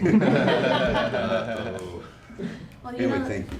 Just for people who don't know, you're this great, famous, amazing person. Can you tell us a little bit about yourself? Like, what have you been doing? What have you done in the past? Who are you? For some of our listeners. Sure. So I got into the film industry pretty early on. We moved from Utah. We lived there until I was about 12. I was born in Northern California at an Air Force base. My dad was in the Air Force, and it was $1 a pound is how they measured it in the Air Force. And so I cost $11. So put it together, I was 11 pounds. My mom still lived. My brother was 10 and a half, so that's a great start, right, for her. But we moved to Utah, spent a lot of time there until I think I was 12. My dad found work as an insurance salesman at New York Life, but moved to LA. And that's where I was kind of discovered. I guess there was a church career day that my dad was actually at. And he was talking about music because I grew up. My dad was in a music band, but also insurance salesman to support the family. And there was this Hollywood film school there, and these guys were like, come to have your kids like screen test to be like Hollywood stars. So me and my siblings went down there, and we did some acting scenes, and they put us on video camera. And I really took to it. And so there was somebody there that was a manager, and he recognized that I had something interesting. And so I started auditioning, and I booked my first film after 4 auditions, is what they call them. And the movie was awful, but if there's any sci-fi fans out there, you might be able to find it. I'm not saying you're gonna like it, but it's called Invasion Earth. The aliens are here. It's kind of a cool concept. The idea was these kids get trapped in a movie theater that's being captured by aliens, and the aliens want to watch all the old films, so they have this whole series of the old Blob and all of these films running while we're trying to run from these aliens. Problem was that there was no budget, and they didn't have the budget for the director, Robert Skotak, who was an Academy Award winning effects guy from Aliens. He took his name off the film. That's how good it was. Not a good start to my career, I guess. But it was great, and I caught the bug of just making money doing something I loved, and it seemed to kind of just carry on. My first TV show, we're getting the long-winded story here, I can shorten it up at any point when you guys are ready to just ask me to wrap it up with some kind of Oscar, Oscar music or something. But Mr. Belvedere was my first TV show guest star with a little actor named Seth Green. Oh, wow. Anybody know who that is? Yeah. Hey, we're bullies. And we're bullying Wes, the kid, and then we get bullied by a bigger bully. But my career started and kind of has always been kind of these bad guy roles, bullies, and then I did a lot of commercials and TV shows, and then when I was 17, I had this audition for Hocus Pocus, and went in, and I'd just come out, like I was just getting out of high school, and I had done the play Grease, and I played a role that was basically ice, sunny, kind of a fun, sarcastic, tell me more, can she get me a friend? You know, all that stuff. The laugh and all that. I developed that in high school, and I went to the audition, and I just took that, and so theater's good in that regard. Like anything you can do outside of trying to get the job, to just put in your arsenal as a toolbox, you know? So that was a pretty big break for me. Tobias and I ended up at the callback together, just us two. And we hit it off, and we booked it. And then we're off to Salem, Massachusetts to shoot the first scene in the graveyard. And then we shot the rest in, you know, at Disney and Warner Brothers backlot. But what a ride. And then I decided, I went on a mission for my church for 2 years. I went to Argentina, right, kind of in the midst of when things were happening. My manager was not happy about that. But it was the best thing I could have done for me, just get away from what I grew up thinking or feeling. I had a great family to support and kind of keep me grounded, but that was good to let go of me, and serve other people for a couple of years. Hard, but I learned to let go and think about other people and not just myself, I guess. That's so interesting, and it brings up so many questions. One part of our show that we really like to do is have a little audience participation towards the end. So if you have a burning question for Larry, make sure you file it away. But you know, on the podcast, Larry, we like to explore mental health issues from a variety of different lenses. And today, of course, we're talking about bullying. This is something that you're sort of uniquely situated to talk on. And I mean, you've played bullies in many of the roles that you've done. So we were just hoping that you could share some of your process about what that's like to trying to step into that character, because certainly you are not that way in real life. You're so kind and generous. What do you mean? Don't take my shoes. Nice shoes. Let me try them on. But let me learn how to breathe through my nose first. Yeah, you know, your character work is interesting because you're only as good as, it's kind of like what you know, how good you are is how bad you can kind of be. As far as how do you measure it, right? Like what's a bad guy? It's like it's like the good guy that's just chosen wrong, made some bad decisions, and is using his abilities or talents or gifts to do evil or to hurt people instead of help. So that's part of it. I also just grew up watching and loving movies like we all do. And one of my movies that made me want to be an actor and made me want, especially some of these bully roles, was Back to the Future. Yeah. Biff. Hello. You know, that whole, so, you know, as an artist, you pick up, as you're growing up, you have your influences, and it's like, I like that. He's just so kind of dumb, but thinks he's cool. Like, why don't you make like a tree and get out of here? Like, hello, McFly.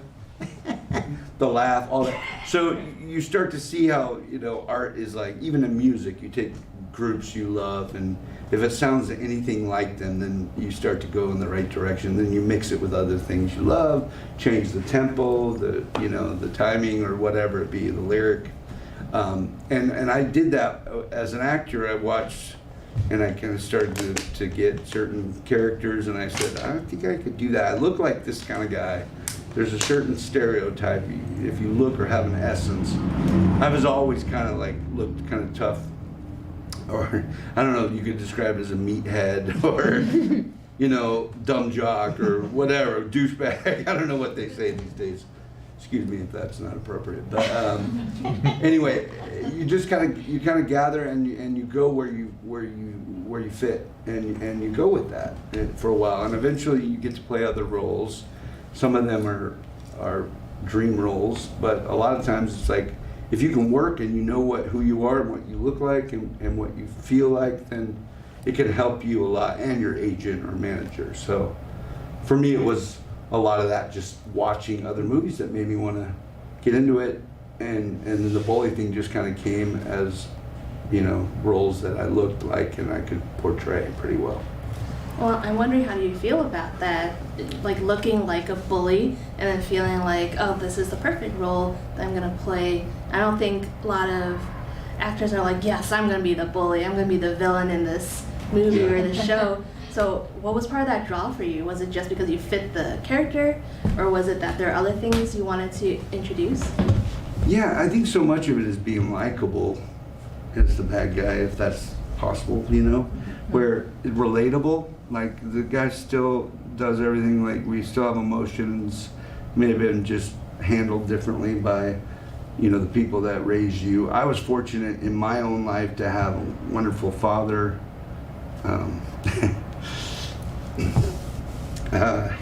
He was sorry, just an inspiration to me, and the kind of dad that I kind of wish my dad was a deadbeat dad because we lost him, and everybody wanted to have my dad as their dad, most of my friends.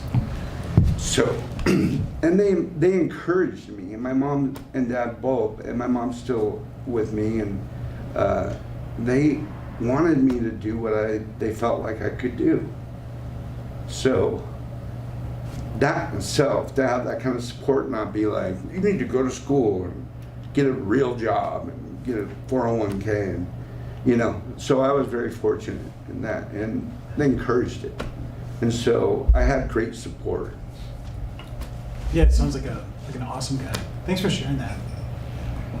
Well, one thing that we were really excited to hear was about this work that you're doing now with the anti-bullying initiative. And we were talking a little bit before the show about some of this work, and we're hoping you can just kind of share some of the efforts that you're doing, or what that means to you. Yeah, we're still kind of initiating this part of it, but it was actually Tobias who, as we started doing more of these Comic-Cons, which is what brought us here to Chicago this time, to have a greater purpose. And it's great that people love that this movie, Hocus Pocus in particular, brought so much joy to so many, like including us, but that people have grown up and they have great stories about family relationships and their memories of watching this movie. So there's that element which it's grown as we get to know more and more people. So we have a sense of belonging in that way, not just like we're here to sign autographs, take pictures, and be famous. But that kind of initiated the idea of going into some schools. And we started, and we've done it a couple of times now, and we're trying to do more. But we started by going to Santa Barbara, where Tobias went to school. He grew up there, and I don't know if I mentioned his first audition was Hocus Pocus, and so he was in Santa Barbara. His parents were school teachers in drama, theater teachers, so he was exposed to that early.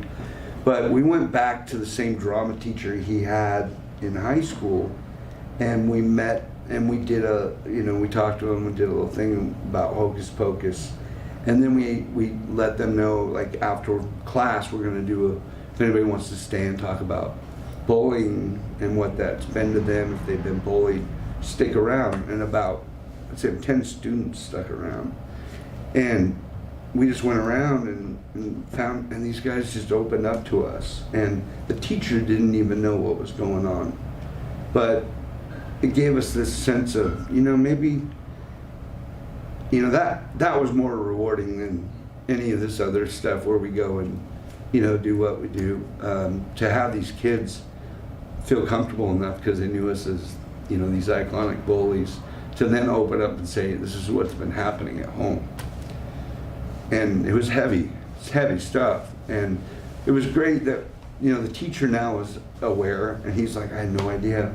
He's like, if you guys want to come back anytime.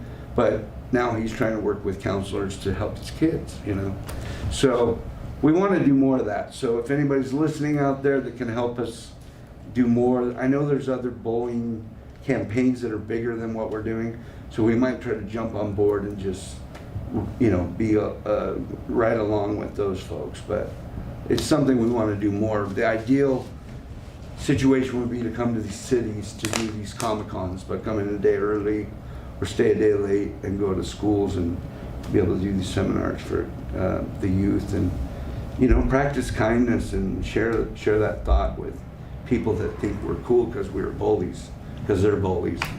Not so cool. Yeah, that's Still every kid's shoes that thinks they're the coolest bully.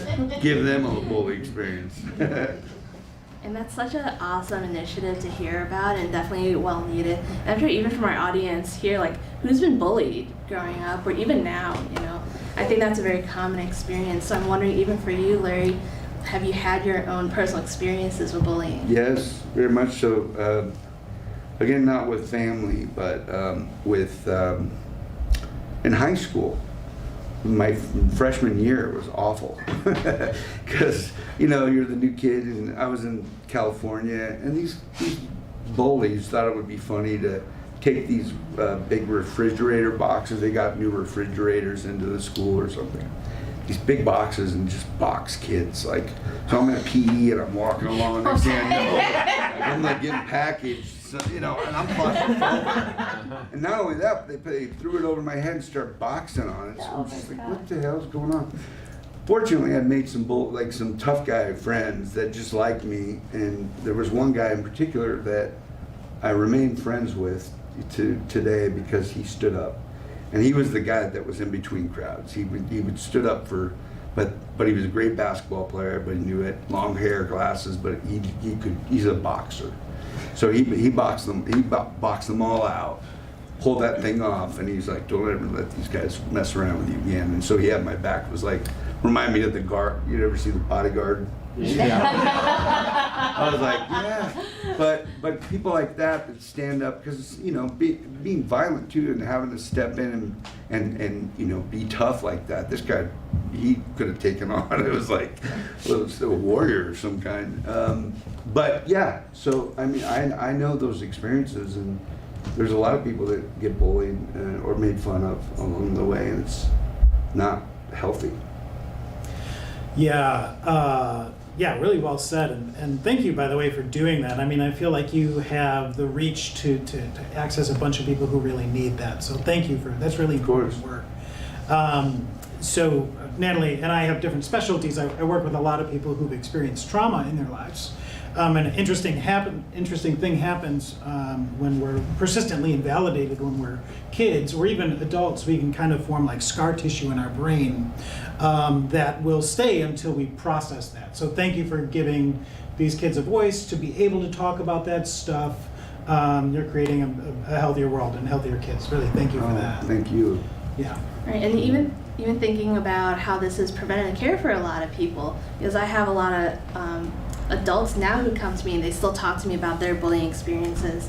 I work with a lot of geeks and video gamers, and so I have young adults that'll tell me I'm afraid to tell people that I like to play this video game in my free time because all the kids made fun of me back in the day when I played this, or I'm afraid to share with people my writing because all the kids laughed at me when I wrote fan fiction. So I think even just what you're doing, going into these schools, allowing them to talk about their bullying experiences, I think changes the trajectory of just even their adult experience growing up. Yeah, it is an important thing to, even if a lot of the trauma, like we were talking about impressionable years. Today I was talking to a gentleman who came up, and he was, a grown man and super talented in his own right. He's a storyboard artist and a voiceover actor in LA, but he was nervous to come up to me because he said I was one of his idols, and he watched everything I did after he saw me in Hocus Pocus, and said you've impacted me in so many ways, good ways, and he talked about even him coming out and having just the support of certain things that helped him get through it. Not even knowing, he's never seen Buffy, and I played a gay football player on Buffy the Vampire Slayer. So I assume that's because most of the people that have come up and shared that experience with me is thank you for making me feel normal to feel this way, and and that's that's not who I am as a person, but I certainly love that I can do something, play a character, and portray something that helps people feel comfortable in their own skin, and to talk about it and to come out and not hurt themselves, or feel like they're not worthy of this, being part of this world. We all are, So, what was your question? I'm going off a little bit, but you were talking about, what was the thing we were talking about? I didn't quite. Improv. Let's do some improv. Anyway, point being, it's a great experience to be able to. Oh, this guy that I met today, he was just sharing all that, and he was, and he had tears in his eyes, and even tonight, this gentleman came up and was nice enough just to share. Like, my goal is, and I'm a man of God, and I always pray that, I can be a light in some way, like influence in a good way. Oh, help people feel better or enlighten them in some way, just through my good experiences or through the experience that I had tonight. And that to me that makes the difference. And for me too, this matters more than the rest of this conference, and it's been great. It's fun, and it helps pay bills and things. But these are the moments that I cherish. That's wonderful. Thank you. Yeah, and you and I are a similar age. I think probably 24. Yep. 23. Again. Again. My 21st anniversary of my 21st birthday. And I feel like young people today probably have things that they're contending with that we didn't have when we were growing up. Yeah. There was name calling in the hallways or pushing into lockers or stuff. But now social media and the internet and all of that stuff that just sticks around forever. I mean, things have changed so much, and it really, I think, is a problem that we're all really trying to figure out, and coming up with as good of solutions as I can. But it makes me wonder, in these conversations that you have with young people, what are you telling them? I mean, how are you trying to guide them, or what do they need to hear from you? Yeah, I actually remember what I was going to say, the question that spun me into some other world. The old universe, where are we back in Chicago? I think I still got the green thing flowing. And pulling back through that portal. It was that the impressions that are made upon us early on, we don't deal with, or we haven't, and we don't realize, until we're able to go. I mean, therapy is important. It's good. It's good to have somebody to talk to and to kind of dig in, because so many times I think it's like, just like what we love and like how did we get those things? Like why did we like these things? It was an impressionable, the age of between 5 or 7 and 15 or whatever. That's a really impressionable time. So if good or bad things happen to us, or things that bring us comfort, those are the things that we kind of end up liking. So it's like we're like older music, or maybe it's things our parents like that we really like, but then things that we shut out of our brains because they can't deal, that need to be dealt with. And once we can deal with that, we can get to another level of comfort and peace, I think. But it has kind of have to dig in and be willing to do a little bit of work, but it's got to be the right person, the right therapist, the right activity. Could be music for some people. Music for me opens up channels where I'll sit with a guitar or play a piano, and I'll find out what's going on with me. Like, why am I feeling so funny? I heard Paul McCartney even mention that. He's like getting kind of a funk, and you're just feeling a little funny, so you pick up the guitar or piano. You can't pick up the piano. You go to the piano and you sit down and you write a little ditty called Hey Jude or whatever. You're like, that's pretty simple and nice that you can write these long and winding road or whatever. But that's a way to channel. Mr. Rogers even talked about that with piano, how that was his way to come out and feel and be okay with it. And then he became this iconic, wonderful teacher of it's okay to feel, kids. And express yourself. You know what I mean? So he was an important part of this too.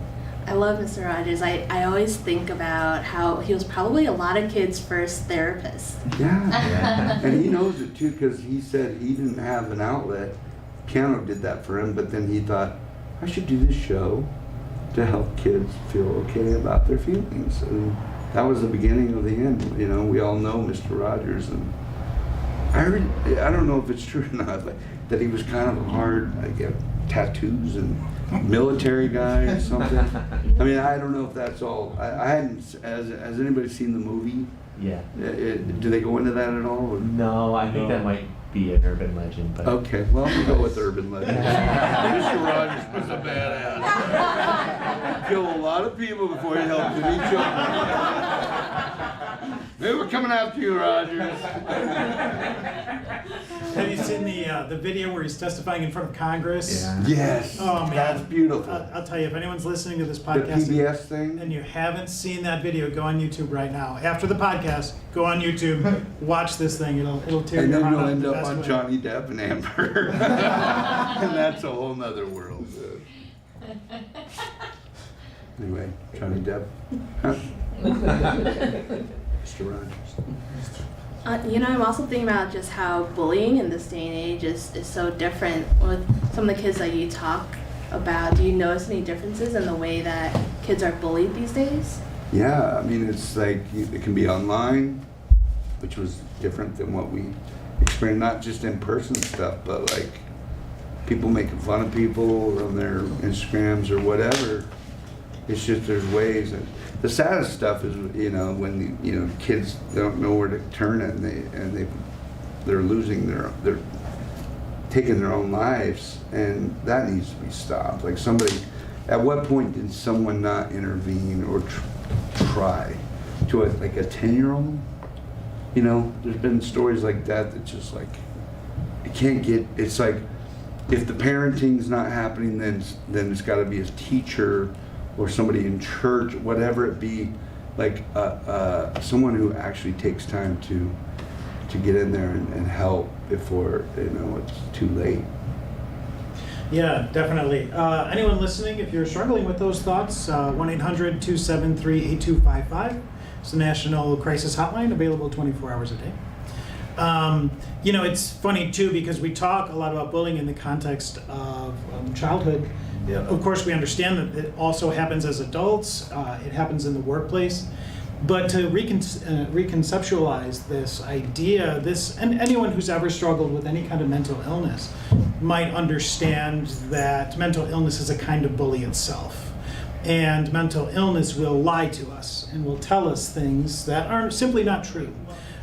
So it can be helpful to understand that the negative narratives that might be running through your mind is not truth, is not fact, and there is help out there. So it's a little bit different way of thinking about that. But you were sharing one thing that really has helped you that I thought was so interesting, was like sometimes I just sit down and play the guitar and then I figure out what I'm feeling.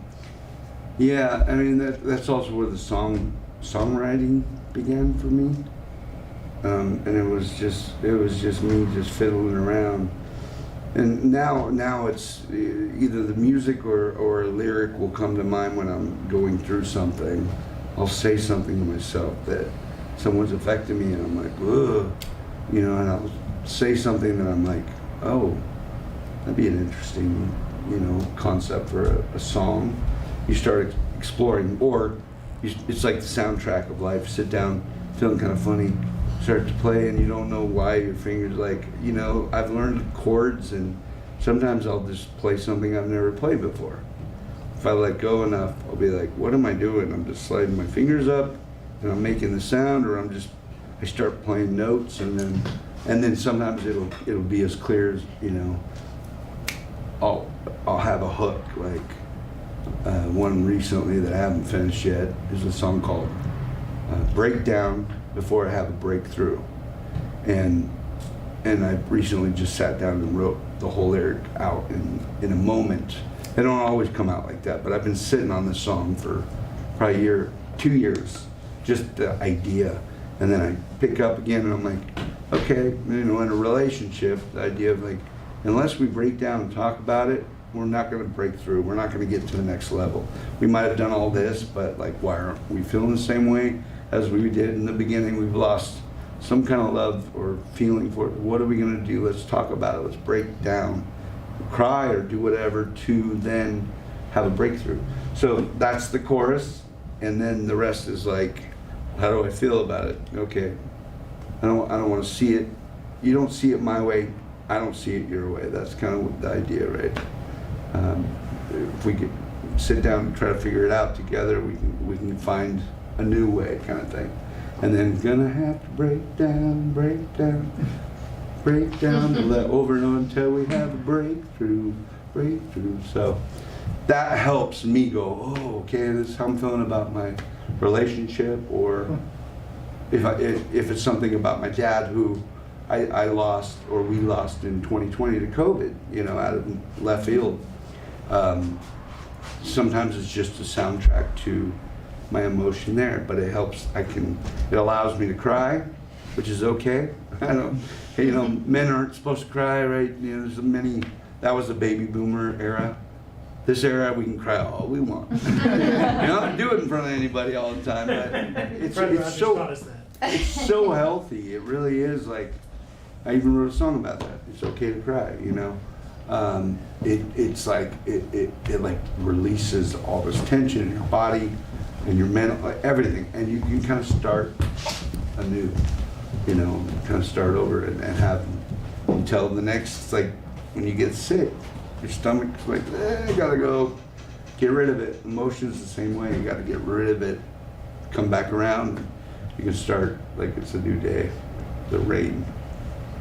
Yeah, and that's so amazing to hear, just kind of like your process of getting your emotions out and your feelings. And I think it's also, on the flip side, it's helpful to people who are hearing your music. And I think that's the same for people who, you know, are writers and people who write screenplays and movies and things like that, because putting maybe how you felt about a certain event in your life is something that's relatable to someone else. Mm-hmm. And it helps to just normalize that experience for them. Otherwise, I think a lot of times we navigate the world thinking like, I'm the only one who went through this, I'm all alone. But then when we hear things like your music, then it's like, oh, Larry's been through this, you know, and then that makes me normal. Yeah, I've had plenty of artists in my life that have done that, especially like through hard breakups. There was a random, I remember my sister had just moved in with a roommate in Laguna Beach or somewhere else, Dana Point, California. And her roommate was a little, you know, odd and awkward, but I was going through a really hard breakup, and the roommate's like, I got this breakup CD that I burned recently for me to help me get through. And she handed me the CD of all these great, there's a Dan Matthews and a couple of Josh, I forget his name now, but I can remember every song. It literally, like, I cried through, just on the drive home that night, through the whole CD. I'm like, one of them was Stay or Leave. I don't know if you know that song Dave Matthews does. But it's like, stay or leave, I want you to go, but, you know, but you can't, but I need you to go, but you won't. So it's like staying in something that's not right for you. But those are, you know, that's what music does. That's what films do. That's what this whole fantasy and sci-fi is, escapism. Like, I can relate to this character. He's odd. Nobody gets him. He wears capes. I don't normally wear a cape, but if I could, I would. You know? But that's what I see, and I see this especially at conventions when we're doing panels. People dressed up, and they're just connecting with us and whatever their world is. Then all these people around them are like in the same boat, and you meet people that are like-minded, similar spirits, you know, kindred spirits. Absolutely. And we could ask you questions all night. You're such an interesting guy. I do want to make sure we have enough time to open it up to the audience if anyone has any questions that they want to ask Larry. Yep. Oh, let me... Is that Avatar? What was your name again? Atari. Atari. Can we pass this microphone back? 7800 or 2600? Either one. All right. I like it. This question is for all three of you, actually. You mentioned the Johnny Depp Amber Heard case. For for somebody, myself, and other people that I know who have gone through therapy, and that's a confidential situation with that court case going on, how do you feel about continuing going on to therapy, knowing that maybe what you're talking about that's confidential between you and your therapist may be access to not just other people but worldwide? Interesting. So, help me understand. You're saying with things that I've shared or that therapists have helped me with, to share that like in a public court type of thing? Yeah. Like, that's tough because it is confidential, right? I think there's a way to protect that by, keeping it confidential as far as who's said what to who. I don't know why these people, you feel like they need to do this in public. I think for Johnny Depp, it's just been, he wants to prove it and doesn't want to have to sit here and try to protect himself over and over, because a lot of times, it goes a certain way based on the Me Too movement, and women, and generally speaking, men can be a little bit more aggressive and be in the wrong more often than a woman. But I think we see it, and I think he wanted everyone to kind of see it for themselves, so he could kind of like have a clean slate and keep doing. And I feel badly that, honestly, that they pulled all these roles and, pirates set down and all this stuff, and it's like, he even said that he'd spend all this time putting something into these characters, and then all of a sudden, somebody says something, and it looks, I don't know, I don't want to say anybody's right or wrong, but it just feels like to me that that there would have been a lot more people coming forth, including his ex-wives, if there was something really nasty going on. I'm sure he made some mistakes. I know he said some things that you're like, did he, whoa. He had to say that, or they said it out loud. It's like, ooh. I'll say, does that answer your question? I'm not sure. I mean, it's just a segue to, like, you're being confidential. You're being confidential with your therapist, and it's between you and them. Yeah. And that it's a possibility now that your private thoughts and how you feel is not actually what you're gonna do, but that could be out access to the open, and it's just kind of not for me, but for other friends that I know may not want to do therapy anymore, and that's unfortunate because therapy's been helping them, but now they're afraid because now they can't feel like they can really speak their thoughts or mind about it. That's a great point. I'll say I have an opinion on this from the other side of the couch, so to speak. Most therapists will be careful with their documentation. This is sort of a very technical thing we're talking about, but we'll try to be vague in our notes so that in case any notes are subpoenaed or pulled into court, that confidentiality is protected as much as possible. Yeah, and also I will have to say that it is incredibly hard to subpoena a therapist. And I know that a lot of times the media sensationalizes it, or like you see it in like TV shows where they'll call up like a therapist to testify. That's actually incredibly hard to do. And I think it's, I hope this is a myth that we can kind of debunk right away, because confidentiality means confidentiality. The only time it's broken is if someone is at risk of themselves getting harmed or someone else.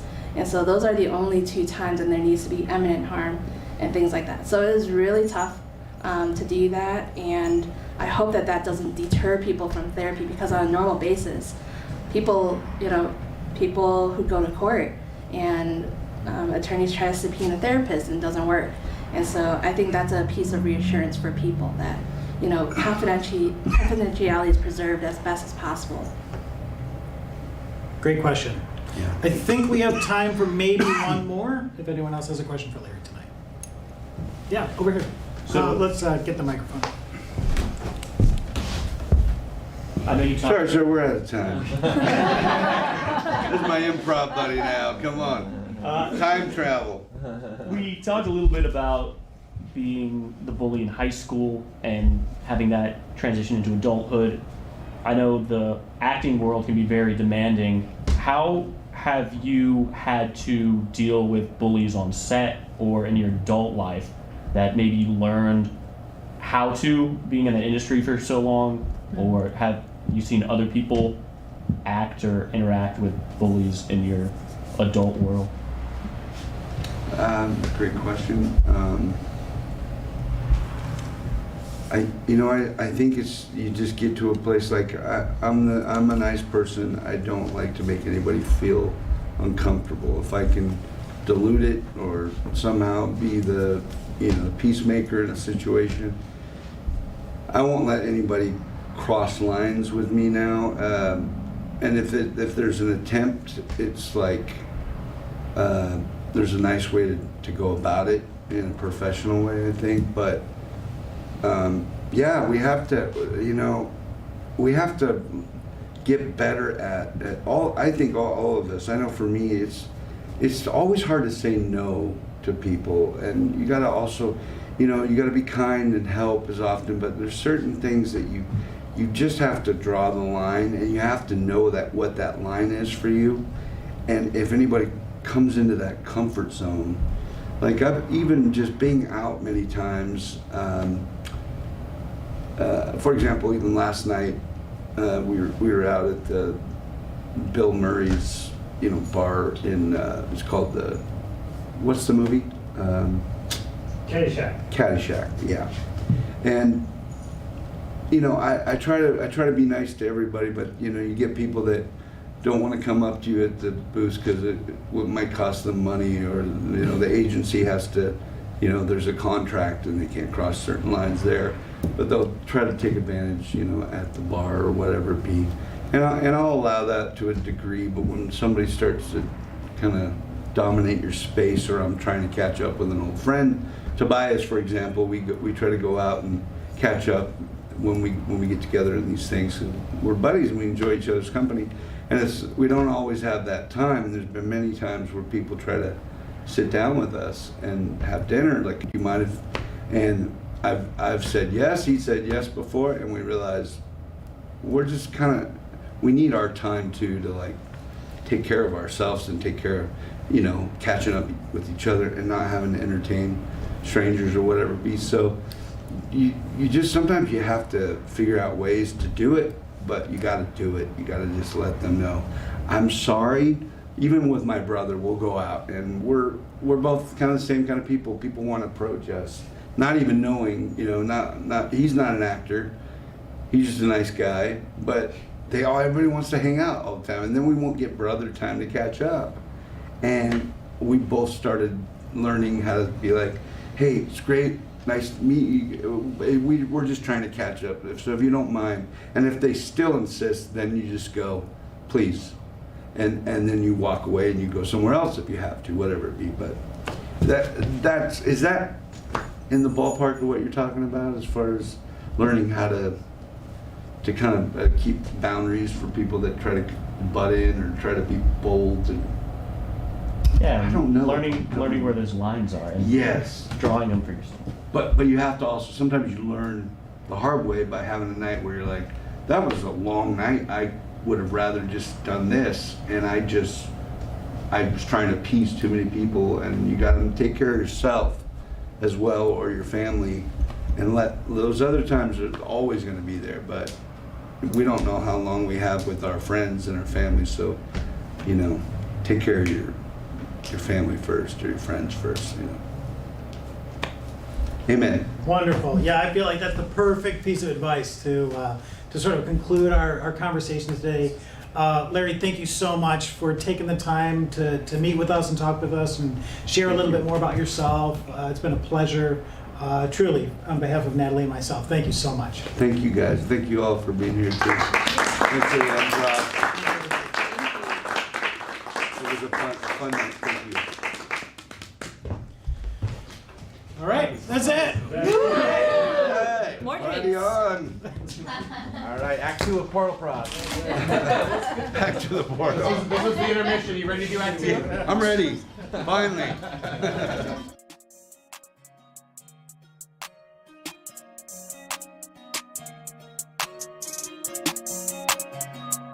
other world, yeah, other world, other world, other world, yeah, other world, other world, other world, yeah, other world, other world. You gotta love the world, other world, yeah, other